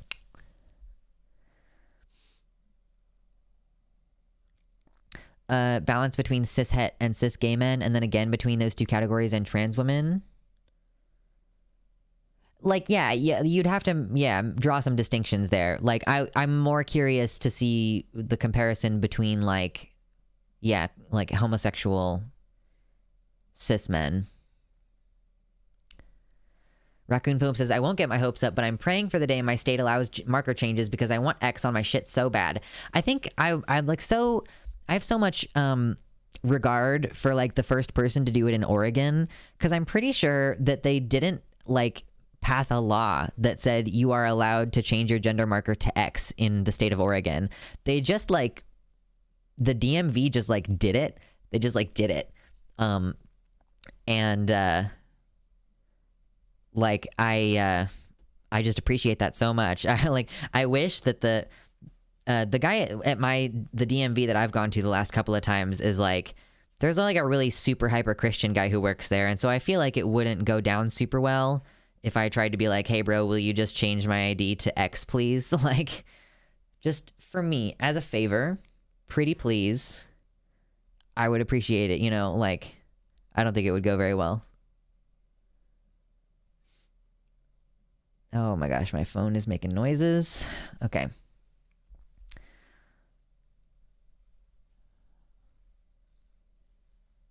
I left the link to that overestimating minorities poll up earlier. Yeah. Oh shit. I'm clicking off of the chat like a dipshit.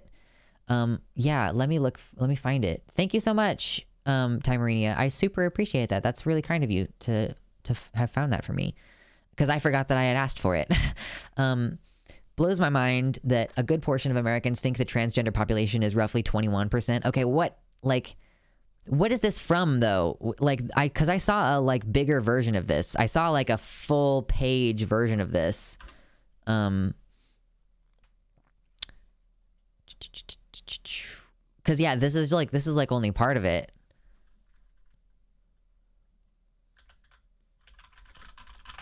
Let's see.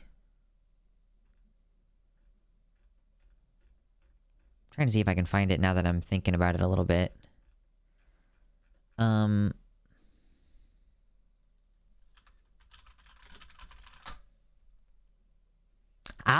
I found it. Okay. Americans overestimate the size of minority groups and underestimate the size of most majority groups. I know that this is probably hard for you to read because it's really teeny tiny, so you're just gonna have to trust me that I'm reading it accurately. Well, can I just, actually, can I open the image in a new tab? And yeah, that's way bigger. Cool. Now you can read it as well. Let me pull the chats back up so that I can see what you all are saying. Y'all, if you're here and you have not yet hit like on the YouTube page, consider hitting like on the YouTube page. And not only that, but did you know that the chat that's on screen, that's not Twitch, baby. That's my website, luxander.net. Come over there, make your account, set your pronouns. What's up? Americans overestimate the size of minority groups and underestimate the size of most majority groups. So estimated proportion and true proportion. Okay, so the estimated proportions are in blue. This is what people thought was the case. True proportions are in the red. So the actual proportion of Americans who have a household income over $1 million is almost 0%, but people estimate that 20% of Americans have a household income over $1 million. Wow. The actual population, I don't know what this is based off of. The true proportions were drawn from a variety of sources, including the U.S. Census Bureau, the Bureau of Labor Statistics, and polls by YouGov. So the, like, second item on this whole list is how many people are transgender. In actuality, according to probably U.S. Census Bureau, and that would have been in 2020, or did they take off the questions about that on the census? Anyway, yeah, but people think that there's 21% of the United States population is transgender, when in actuality it's 1%. That's what the fucking media overblowing the situation like that's what happens. How many Americans? Wow. Only 1% of Americans have a household income over even $500,000. Oh my God, the disparities are insane. But people estimate 26%. People estimate that 27% of American people are Muslim, but actually only 1%. What do you mean? Like, how do you genuinely think that there's almost 30% population Native American people in this country? Like, how many Native Americans have you personally met in your life? People guess that 30% of Americans are Jewish, but there's only 2%. They estimate that 30% are gay or lesbian, but it's only about 3%. Oh, wow. They estimate that 30% of people live in New York City, whereas only actually 3% do. Like, what the fuck? Supposedly 3% are atheists, but people think it's 33%. Union membership, people think that 36% of people are in a union. Again, like, what jobs do your friends do? How many people do you know in your actual personal life who are members of a union? Higher estimation on vegan or vegetarian, higher estimation on Asian. Let's get to some of these estimations where they're starting to flip the other direction, okay? Are left-handed. Yeah, they guessed that 34% are left-handed, but the actual number is like 11%. Like, the guess about the household income over $100,000 is close-ish. Like, the actual number is 34% of households have an income over $100,000. They guessed 38%. Having a passport, are Democrats, are obese, are Republicans. The guess about how many Republicans there are was close. 47% actual versus 50% guessed. I'm in the 4%. What were you in the 4% on? Are members of a union? Congratulations. That's awesome. I've heard about the possible methodologies of the study. Haven't looked into it yet. Someone suggested maybe the original method used sliders, which caused people to overestimate. I do kind of feel like if it used sliders, like rather than asking, phrasing it like, for example, the transgender question, like, if you had phrased this question, I believe that 1 in 5 Americans are transgender, they would be like, that's way too fucking many. But I don't think people get what the 21% means on a sliding scale like this. Oh my goodness. Yeah, let's look down here at some of these where it starts flip-flopping the other way. Have at least one child was a very close guess. Like, the actual number of people who have at least one child is 57%, and they guessed 58%. How many voted in the 2020 election? Actual number, 62%, guessed 61%. Have a household income over 500,000. Yeah, their numbers are switching back. Wait, the actual number of households who have an income over 50,000. Oh, so it's better than people thought that it was. Cool. 65% of people own a house. Really? 65% of people own a house, actually? Huh. I would not have guessed that. Whereas they guessed 49% of people own a house. That seems really high. Like, that seems wrong, actually. The transgender question, true. I would have expected more people to have a pet. 67% of people have a pet, and they guessed 62. 70% are Christian. They guessed 58. 77% had read a book within the past year, but they only guessed 50%. 82% of... Okay, so it's weird. Their estimations for income are very strange on both ends. Have a driver's license, 83% actually do. They guessed 68%. 85% actually own a smartphone. They guessed 60 or 76%. 88% of people have flown on a... That seems really high. 88% of people have flown on a plane. That seems really fucking high. 88% own a car. That sounds closer. And 89% have at least a high school degree, whereas they guessed only 65% have at least a high school degree. Really? They think 35% of people drop out of high school? Yeah, that is an insane number. That's just absurd when you put it in perspective. Yeah, like, that's crazy. That's like 2 out of 5, Like, that's about 2 out of 5. I think they poll a lot of old ladies and men who are retired and answer the phone. I would not be surprised. But I mean, this yeah, I guess with regards to, like, who did they ask? We don't really know how they get these responses. Who do you call? Because it's got to be old people, because millennials don't answer their goddamn phones.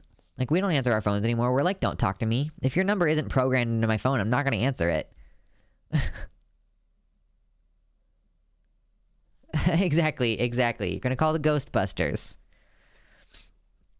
All right. My lovelies, my throat is getting a little bit parched. I'm not going anywhere permanently, but I'm going to go grab some water. I encourage you to grab some water as well. Hit like on the stream if you've not yet done that. I appreciate it. It directly helps the channel. And enjoy this message from our sponsors.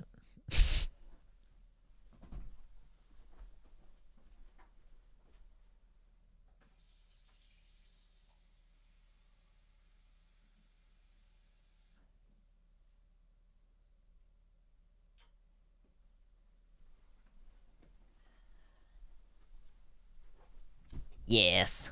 I don't actually know like how many of you, when I press the insert ad button, I don't know how many of you actually receive an advert, but it's fun to do when you like step away real quick, you know, just skippable ad. Awoo. Every time I answer a number I don't recognize, it's literally a scam. Why would I want to answer? Yeah, like why would you ever answer your phone? There's just no reason to do that. This stream was brought to you by the letter paragraph. True. I got no ad. Oops. Oh, gosh. Can't believe Lux got the guitar sponsorship. Oh, true. Alcohol is still mostly water. Yeah, I guess that is true, huh? Oh my goodness. So, let's take a look at this map. Let's take a look at this map. I'm just gonna play that off like I meant to start talking like a drunk Frenchman. Anyway. Yeah, Kari Lake. Fuck Kari Lake. God. All right, so we're seeing some preliminary results coming in from the Senate and presumably the House and the governor as well. How long are you gonna take to load? 12 years, apparently. Oh my god, the burping. But I am tired. You are tired. I am tired. I noticed that GMC ran an ad for you. Hey, fuck yeah, that's pretty cool. I'll take it. I pay for YouTube Premium, so no ads. God bless you, Arden Rose. Like, honestly, YouTube Premium is where it's like, like watch time matters a lot, and YouTube Premium watch time is like, it's like, here's a penny every couple seconds. It's like, you might as well just be every couple of minutes just like putting a penny directly in my pocket, you know? That's why I have YouTube Premium, is because people get paid by my view even if their video has been demonetized. Like, that's one of the great things about YouTube Premium, and I'm not trying to say you should give your money to fucking YouTube, okay? I'm not going to tell you to do that. But what I will say is if you're like me and you watch queer creators and sex educators and people of color who have their content demonetized and sometimes even restricted, it is beneficial to them. Like, if you want them to keep getting paid, like, you know, what's the safe word is a sex education, kink education, queer education channel. It's like a younger guy and his daddy who he's in a relationship with, and they get demonetized fucking all the time and like hidden in searches and adult content or whatever. So if they're getting ads taken off their videos, if I'm watching it and I'm paying for YouTube Premium, they're still getting paid for my time watching them on YouTube Premium. Yeah, get YouTube Premium, use an extra computer to watch videos on loop all day. I cannot tell you to do that. For sure, I cannot say that you should do that. I ordered some lab animals from Charles River once. I get Charles River ads frequently with YouTube. True. If you have YouTube Premium, how much content do you need to watch before you start costing YouTube money? Before you give more money to your creators than what you pay to YouTube? I don't actually know if you could be awake long enough to do that. But I don't know. Fucking, it's hard to determine because I couldn't even say, if you watch me with your YouTube Premium account for 5 minutes, then I will receive this many pennies. Like, I don't know.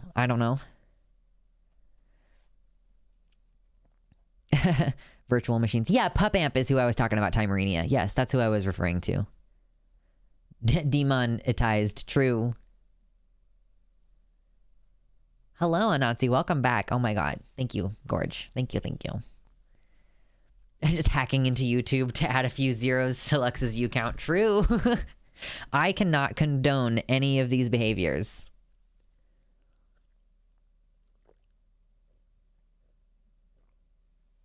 Oh my god, the water is so good. Okay. So anyway, we were looking at this shit. So we're looking, so Florida, we have 85% reporting for Florida, and he's winning by 19 points. So it looks like there's no way we're not getting Ron DeSantis as governor of Florida. So that's a huge fucking bummer. 35% in South Carolina, only 1% in Alabama. We've got 26% in Tennessee, 41% in Ohio. And Ohio is like weird though. It's definitely one of those ones where we will need to wait until we get, you know, unless we're at like 90% reporting with Ohio. I doubt we'll know which way it's supposed to swing. And then we have, of course, probably so with only 16 reporting, Vermont is leaning Republican, and New Hampshire is leaning Republican with only 23% reporting. The House is like, I think, the thing that is likely gonna fuck us up the worst. I think that this is the thing that is going to make the next 2 years bad if the Republicans win. Like, I'm not... so these are the ones that they've called so far, I guess. Or, like, maybe that's just where they're leaning. Yeah, this is all just leaning so far.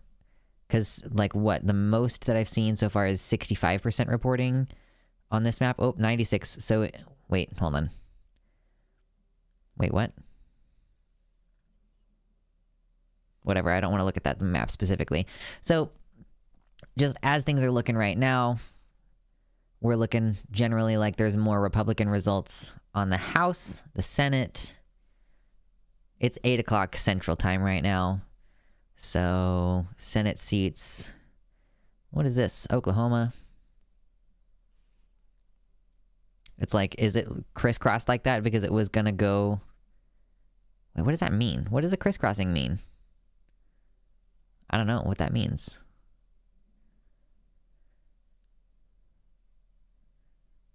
So it looks like we're still waiting for plenty of results on here. Oh, okay. So on this map, we're seeing like not all of these seats were up for re-election. So these are the blue seats that are locked in. These are the red seats that are locked in. Kansas is currently with 29% reporting. It's neck and neck. I don't know why. Why are they have the check mark for Jerry Moran. I fucking hate that guy. Yeah, just because, like, I don't know, because he's the incumbent, I guess. Weird. Yeah, so that's kind of where we're sitting right now. Ballot measures. State results. Oh, yeah, we could look at state-specific results. What's going on in Kansas?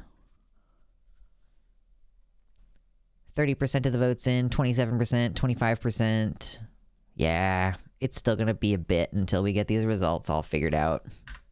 Resuming, looking at the chat. How are we going to get rid of fascism? This is a huge doomer material. Like, listen, Dante, I don't actually know. I don't actually think we have an answer to that question. Because I think that for a marginalized person, like, I don't think that we should be expected to martyr ourselves for the sake of, like, making this country a better place. Like, I think that we would be better off, like, establishing an underground railroad so that all of the trans people who are going to continue to be born into this country can be ferried out of it. You know what I mean? Oh, gosh. If there's two things I would strongly recommend learning beyond emotional intelligence stuffs, it's the ability to research and note take using tools like Obsidian, and learning how to set up virtual Linux machines or containers. And setting up VMS or containers is so easy you can literally do it with one line copied and pasted into your terminal command line. I don't know anything about how to do computer shit. That's my, like, I would be like, hey dad, will you teach me how to do Linux? Except that I don't want Linux at all. Literally can make so many VMS now and run multiple virtual computers at once off of one computer. I'm glad that you have a joy in the computer stuff. What's the matter with Kansas? Well, I live here is the thing that's the matter with Kansas, really, Anansi. Really, the tricky thing about Kansas is that, so first of all, here's the thing. Our districts were recently redrawn, like last year, or maybe even actually earlier this year. I think last year they redrew the districts, and then they were challenged. Someone was like, hey, these districts are heavily fucking gerrymandered, and that's not cool. And they made it through up to the Supreme Court, and the Supreme Court ended up being like, JK, they're not actually gerrymandered. We approve these districts. Stamp of approval, hit the gavel, hit the gavel. And they're not going to be redrawn again for like 10 years. Like, they just don't get redrawn very often. So we have a gerrymandered to fuck state now for the next 10 years. So Kansas has historically been, a red state, and we have like a couple of city places like Topeka and Kansas City and Lawrence really are these like blue areas within the state, and those areas, like, the population grows and grows and grows every year in urban environments, so there's more and more and more people. It's kind of like the same thing that happens in the whole country, how like California, like, as opposed to like me referring to several counties like Wyandotte County in Kansas City, for example, having like a high population of blue even though the rest of the state is kind of red. Same thing with like the country that we have going on there. And so, you have these gerrymandered districts. So even though the population is increasingly dense within those city areas, and like the population of the rural areas tends to remain relatively stagnant, you still end up via gerrymandering having all of these rural counties end up making the majority of the decisions for your state. So that's why Kansas is a red state, quote unquote. However, you will note that Kansas presently has a Democratic governor, Laura Kelly. And when I was in high school, we had another Democratic governor, Kathleen Sebelius. And so like we had fucking Brownback for like a couple of terms in between there. But yeah, like you would think like, oh, Kansas is a red state. Well, why is it that in the past 20 years, we've had at least two Democratic governors, and I think that they've both had, hold on, is Laura Kelly on her first term? Is she still on her first term, or has she been reelected already? How many terms? Laura Kelly, how many terms?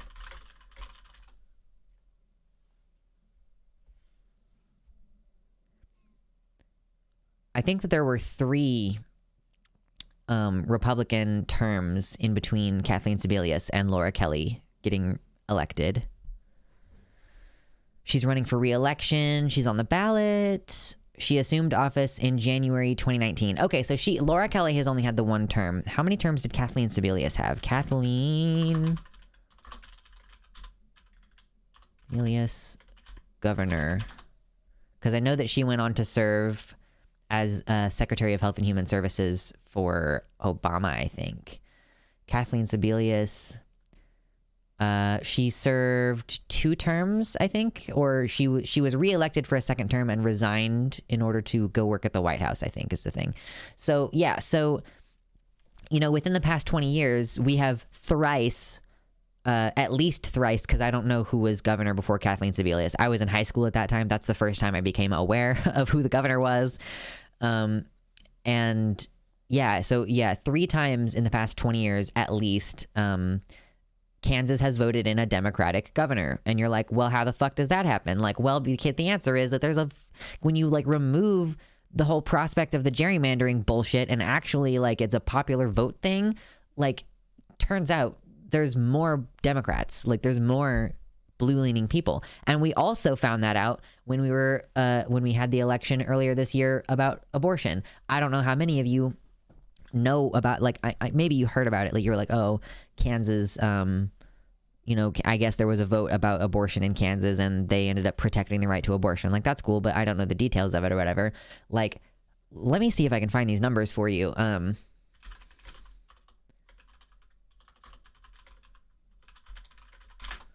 me see if I can find this map for you. Nope, stop it. I want to see the map. Let me see the map.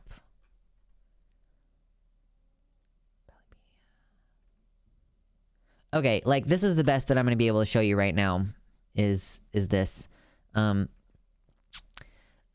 So this doesn't tell you the whole story either. Like, okay, the total number of voting adults in Kansas is 2.2 million. 900,000 people turned out to vote on that amendment. And it was a primary. Like, people don't, like, you know, normally the elections happen in November. A primary election is in August. That's a sneaky fucking time to put a constitutional amendment up for a popular vote.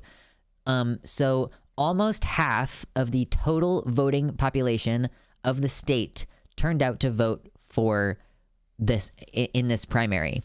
And then, I know that this may be confusing. The no vote, it means we won. The no vote is the we're protecting abortion vote. Stop the ban. Vote no. 543,855 Kansas adults voted to protect the right to abortion. That's 1/4 of all voting adults. Like, that's like, actually not even all voting adults, like, because, you know, many of those people are probably not registered. 1/4 of all adults, period, in the state of Kansas voted to protect the right to abortion. So clearly, Kansas is not so much of a red state as people think it is. Like, and like, to be fair, yeah, there's probably some Republicans in there voting to protect the right to abortion as well. But yeah, like, it's going to be kind of fascinating after we had all of that charge, all of that momentum, like all of that energy around voting to protect abortion rights. Like, you know, it would be great. It would be great to see our state turn blue, maybe. Like, I don't know if that's even possible, but, you know, at the very minimum, it would be cool if we could turn purple, you know, be meaningfully purple. Like, if we vote to keep Laura Kelly in office, because that saved our ass. You know, when you have a red legislature, they will try to do stupid bullshit that the executive branch needs to be able to block. And that's, you know, one of the reasons why, you know, having a Democratic president is so important. You know, even if we do end up kind of losing a lot of this midterm shit, yeah, like, that's, you know, having Biden up there means that some things are going to get vetoed. You know what I mean? So here's fucking hoping that Laura Kelly stays governor of Kansas, because otherwise I don't know who we're getting is some fucking Republican, and I don't want that. Let's not do that. Too early to call. Yeah, so we're looking right now, the governor's race in Kansas, there's 35% in, with currently we're leaning heavily towards Laura Kelly, but they're saying too early to call. With 38% of the vote going to D. Schmidt, who I don't fucking know who that is. I love this too. Like, in Kansas, too early to call, because only 35% of the votes are in. 59% of them going toward the incumbent. However, in Arkansas, where there's only 16% reporting, Senator Huckabee, not Senator, sorry, is it Sarah Huckabee Sanders? Is she the fucking governor of, or Sarah Huckabee Sanders is running for governor of Arkansas. I did not know that. But yeah, with only 16% and not as an incumbent, we're saying it's locked in with only 53% of the vote. I don't really understand how these maps work. Frankly, NBC News, I don't understand how your map works. This is now saying Sarah Huckabee Sanders wins Arkansas governor's race. And it's like, again, this is only showing 16% reporting. Like, what the fuck are you talking about? Maybe I'm just misreading that, but I think that's what that's, you know, in the corner where it says 54% in, you know? Shuckabee Sanders. True.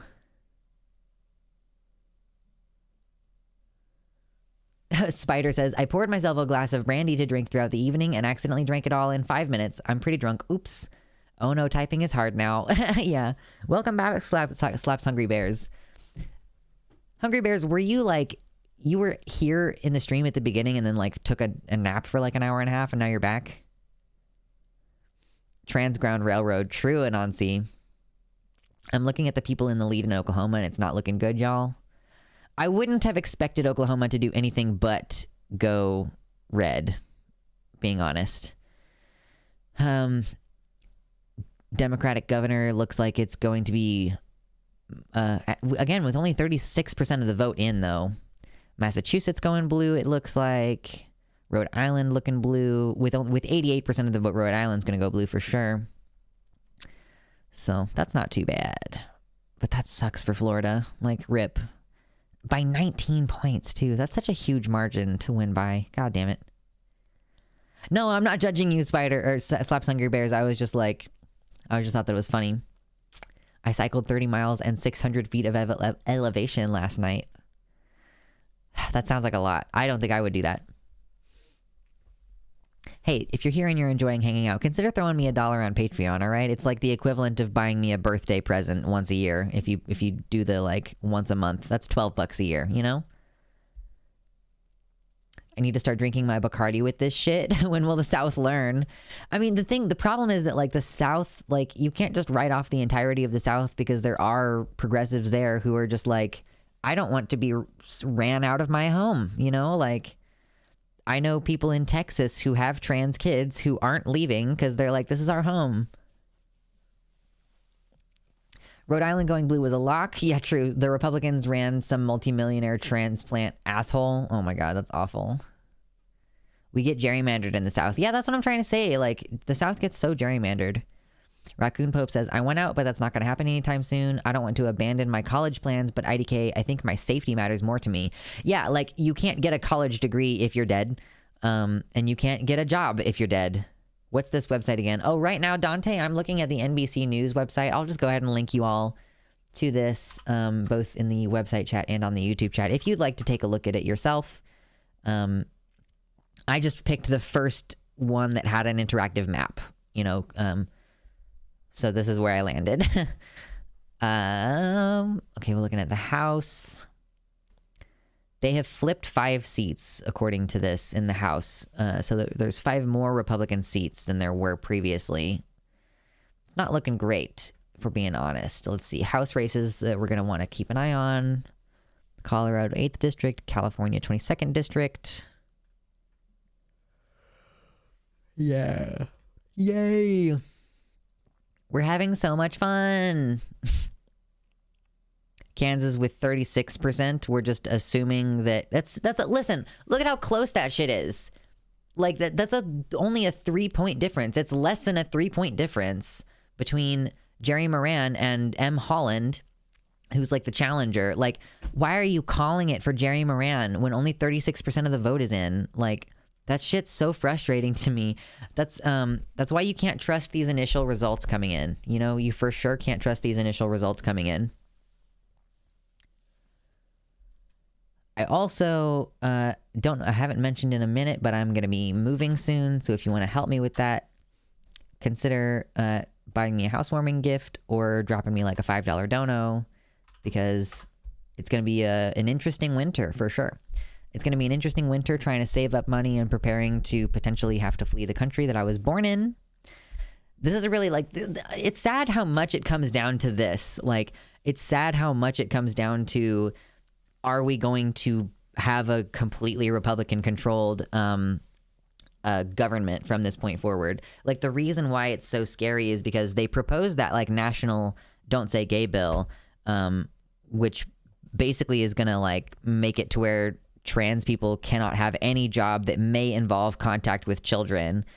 Because, like, if the hospital receives federal funding and there's a trans person working with someone under the age of 10 and they need to, like, explain their pronouns because a little kid is asking questions, then, oh, suddenly that hospital can lose all of its federal funding. Therefore, you as the hospital will not take a risk of hiring a trans person in a position that may come in contact with children, which means that they can't work at the secretary desk. They can't be nurses. They can't be doctors. Yeah, like, that's pretty far reaching in its implications, and they will pass that shit if they can. Good thing I don't like kids. I mean, yeah. Well, teachers are part of it too, Anansi. So it has to do with federal funding. Like, yeah, schools are going to be the first thing you think of because schools obviously receive government money. I think some of it's like federal funding and some of it's not.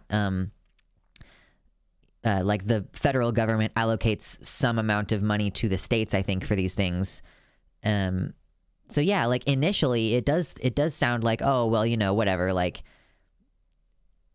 it's just going to affect teachers, which like that's shitty enough in itself. Like if you went to college to learn how to be a teacher and now you're a teacher and now you can't be a teacher anywhere in your whole country, because that requires instructing kids on how to use correct pronouns for you, or like answering their questions about like, why does your voice sound like that, or whatever, you know, the kind of normal questions that children ask.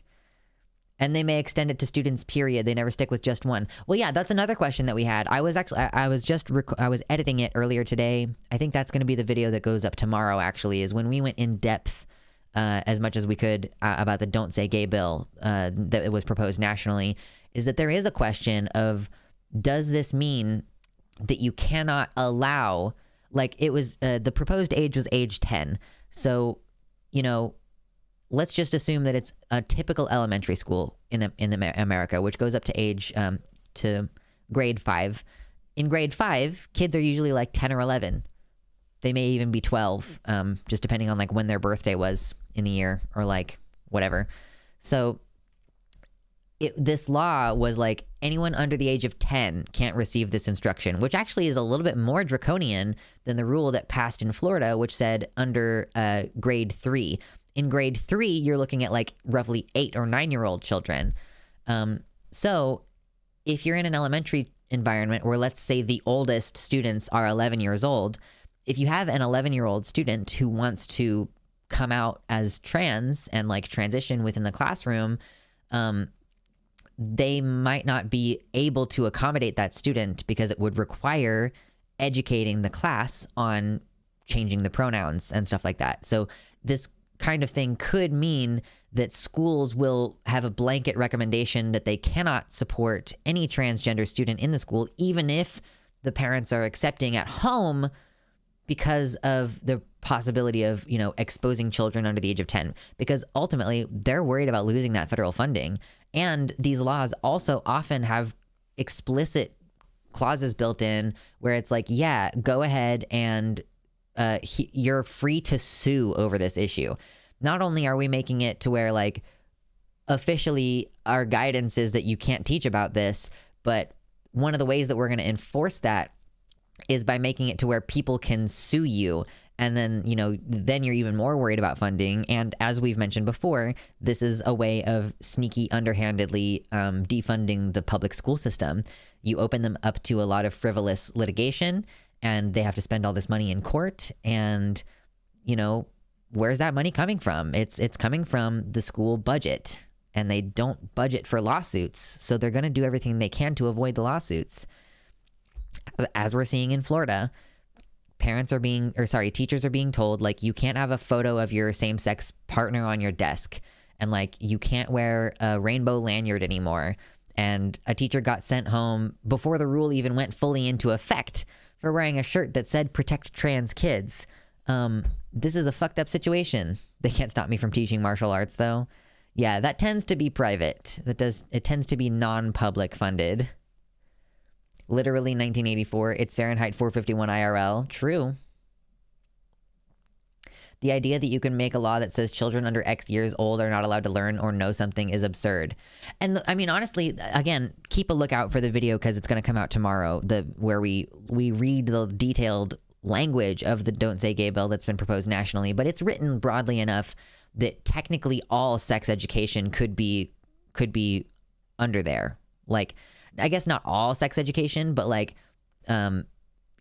technically it says like any description of sexual activity. Like, does that mean that you cannot descriptively say, even if we're being as heteronormative as possible, like the man puts his penis into the woman's vagina and ejaculates and then a baby is born. Like, technically, based on the language of the bill that we read on stream, that would be illegal for anyone under the age of 10 to know. Yeah, they're going to use this to defund whole states. True. All right, got to take the pupper for a walk. Good night, all. Here's hoping we can keep the right-wing apocalypse at bay. High five. Fingers crossed. Have fun out there. I hope that it's a beautiful night where you're at. Technically, talking about any gender at all is sex ed.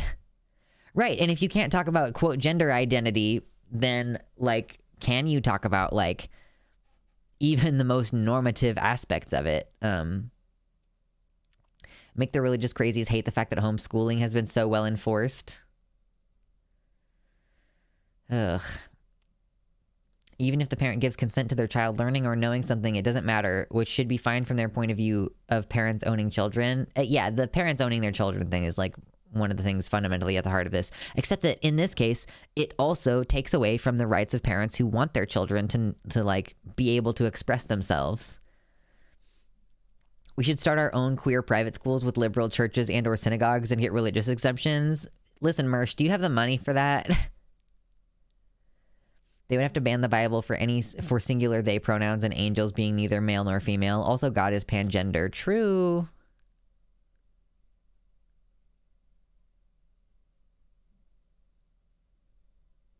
Yeah, okay, I'm seeing what you mean, Timerania. Yeah. So, it's been pretty fucked up, like, for a while. Hey, if you're here and you are waiting for the world to end, hit like on the stream. For conservatives, their ideology is all about power, and they only want themselves to wield power. I mean, yeah, it feels very, like, what's the word for it? I don't know, it feels very, like, silly at this point to keep quoting 1984, but it really does seem like it's power for the sake of itself, like that there is no other reason. They would not care about an accusation that they're being hypocritical about parental rights.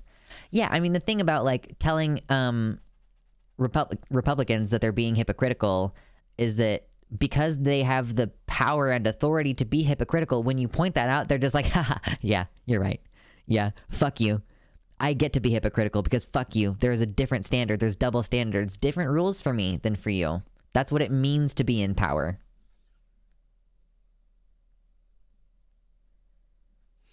It's not even about power. It's about greed and short-term gain at the cost of long-term loss.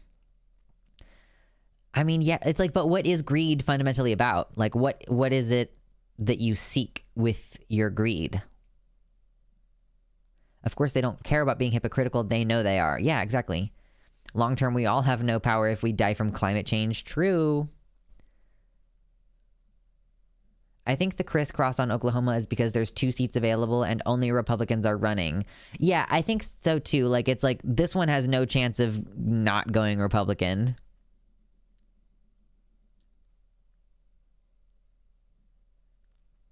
Transphobic parents are being granted control not only over their kids, but also everyone else's. I think that's true. Omnicide is anarchist practice. Oh, gosh. Okay.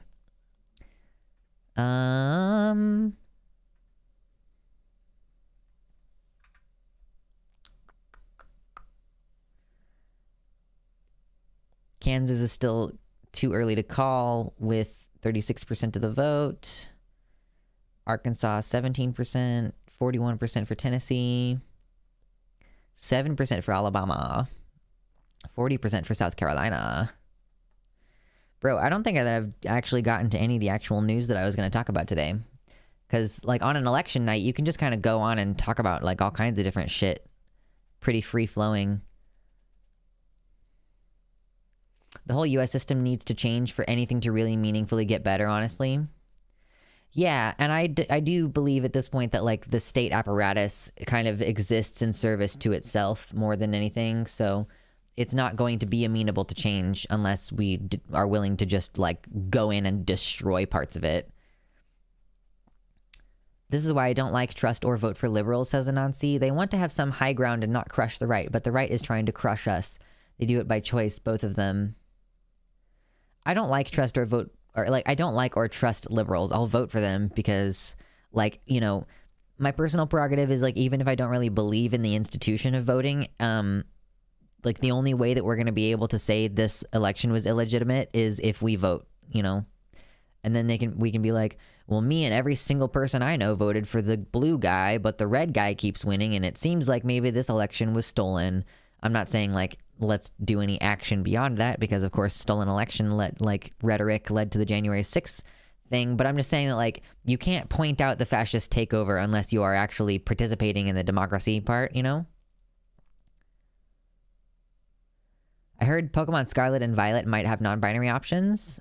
I feel like I heard some intimations of that, but I don't know. He went against unions right before the midterms, Biden did. Yeah, he's a dipshit. Seriously, talking about the queer school concept, it would be easier and less expensive with an online school. If you could find a sympathetic church and or synagogue, it could help with the funding. The problem would be having it in a particular state and getting accreditation. That's where the conservatives would get you. You could set it up as a nonprofit organization, but having it so that the credits transfer would be the problem. Yeah, and you'd have to, like, hire teachers, and, like, there's just a lot of infrastructure that goes into that kind of shit, you know? Like, I'm not against it principally, but I just don't know how we would go about it. And I really don't want to, like, make private schools more. You know what I mean? Like, I wish that we didn't have that. Oh, my eyeballs. Okay. Oh, for anyone who needs a game to sink their teeth into at the moment, I'm recommending Citizen Sleeper. Nice soundtrack, good cyberpunk themes, nice TTRPG gameplay. What do you mean it sounds like I'm trying to derail the convo from the election in order to not feel depressed? Yeah. I don't have any, like, non-depressing news either today. Like, of my stream notes, I have a section that I've been putting off for, like, a week about how fascism relies on weaponizing neighbors against neighbors. I have a section about Matt Walsh lying on Joe Rogan's show, which, like, whatever, who cares? And then a video from a weird incel stalker guy. So that's, like, all I got today. I don't have any good news. Temtem is cheaper than Pokemon. I keep hearing about Temtem. Goodbye, Spider. Goodbye.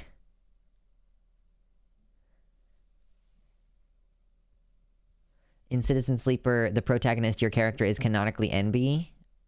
Oh, but the game is still €45. That's crazy.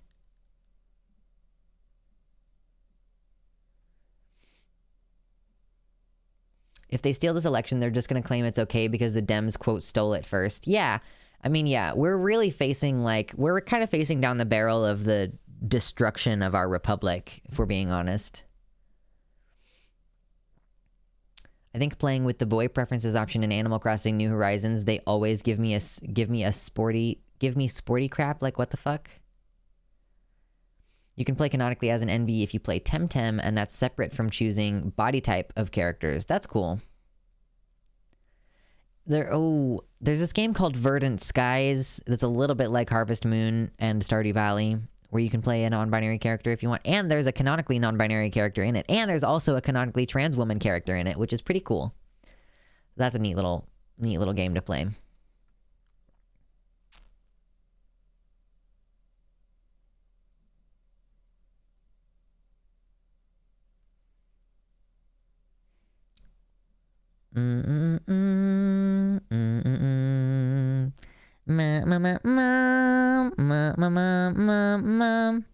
Does that ever happen to you? You just get random John Williams in your head? Happens to me quite a lot. Oh, wait, what's going on? Hey, Oteo, haven't seen you in a bit. Thank you so much. Disappeared for a while because life got super weird, but I'm back and have missed y'all. Thank you. Thank you so much for the tier 2 sub, and welcome back. Good to see you again. Let me update the thingamabobber because I really appreciate that. Wow, my computer is being so slow lately. I don't know what your deal is, bro. What's your deal, bro? All right. Hell yeah. It's early in the month. Donos are usually slow toward the beginning of the month. I understand. Everybody just paid rent. I get it. Hopefully we can pick up a little bit of steam closer to the end of the month because, yeah, I'm going to be officially not having any help paying my bills next month. No longer will I be having a roommate person to help me pay my bills next month. So that's exciting. It's going to be a good time. Jacob says, I'm just waiting for a femboy / non-binary person to win a major office to destroy all of this bullshit. Not holding my breath, though. Yeah, the respectability politics are really gonna throw a wrench in that, for sure.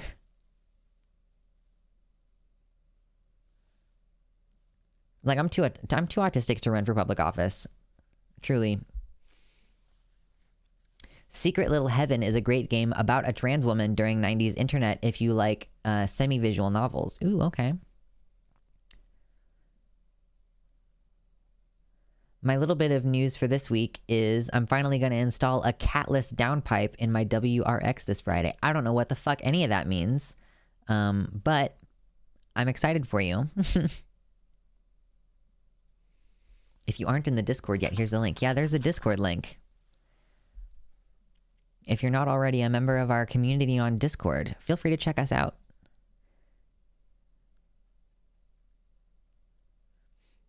I suck at management type stuff, so I'd rather rule my little piece of the internet instead.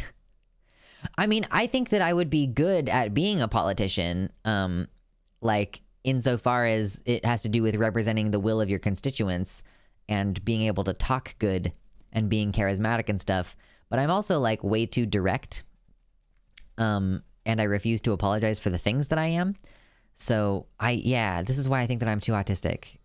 Just car talk. Yeah, no, I mean, I understood generally that you were talking about cars. I guess I should have indicated that, but I didn't know what specifically you meant.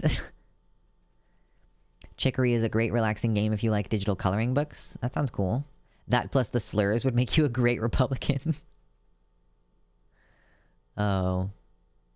You just said the things that would make me unpopular, Lux. Yeah?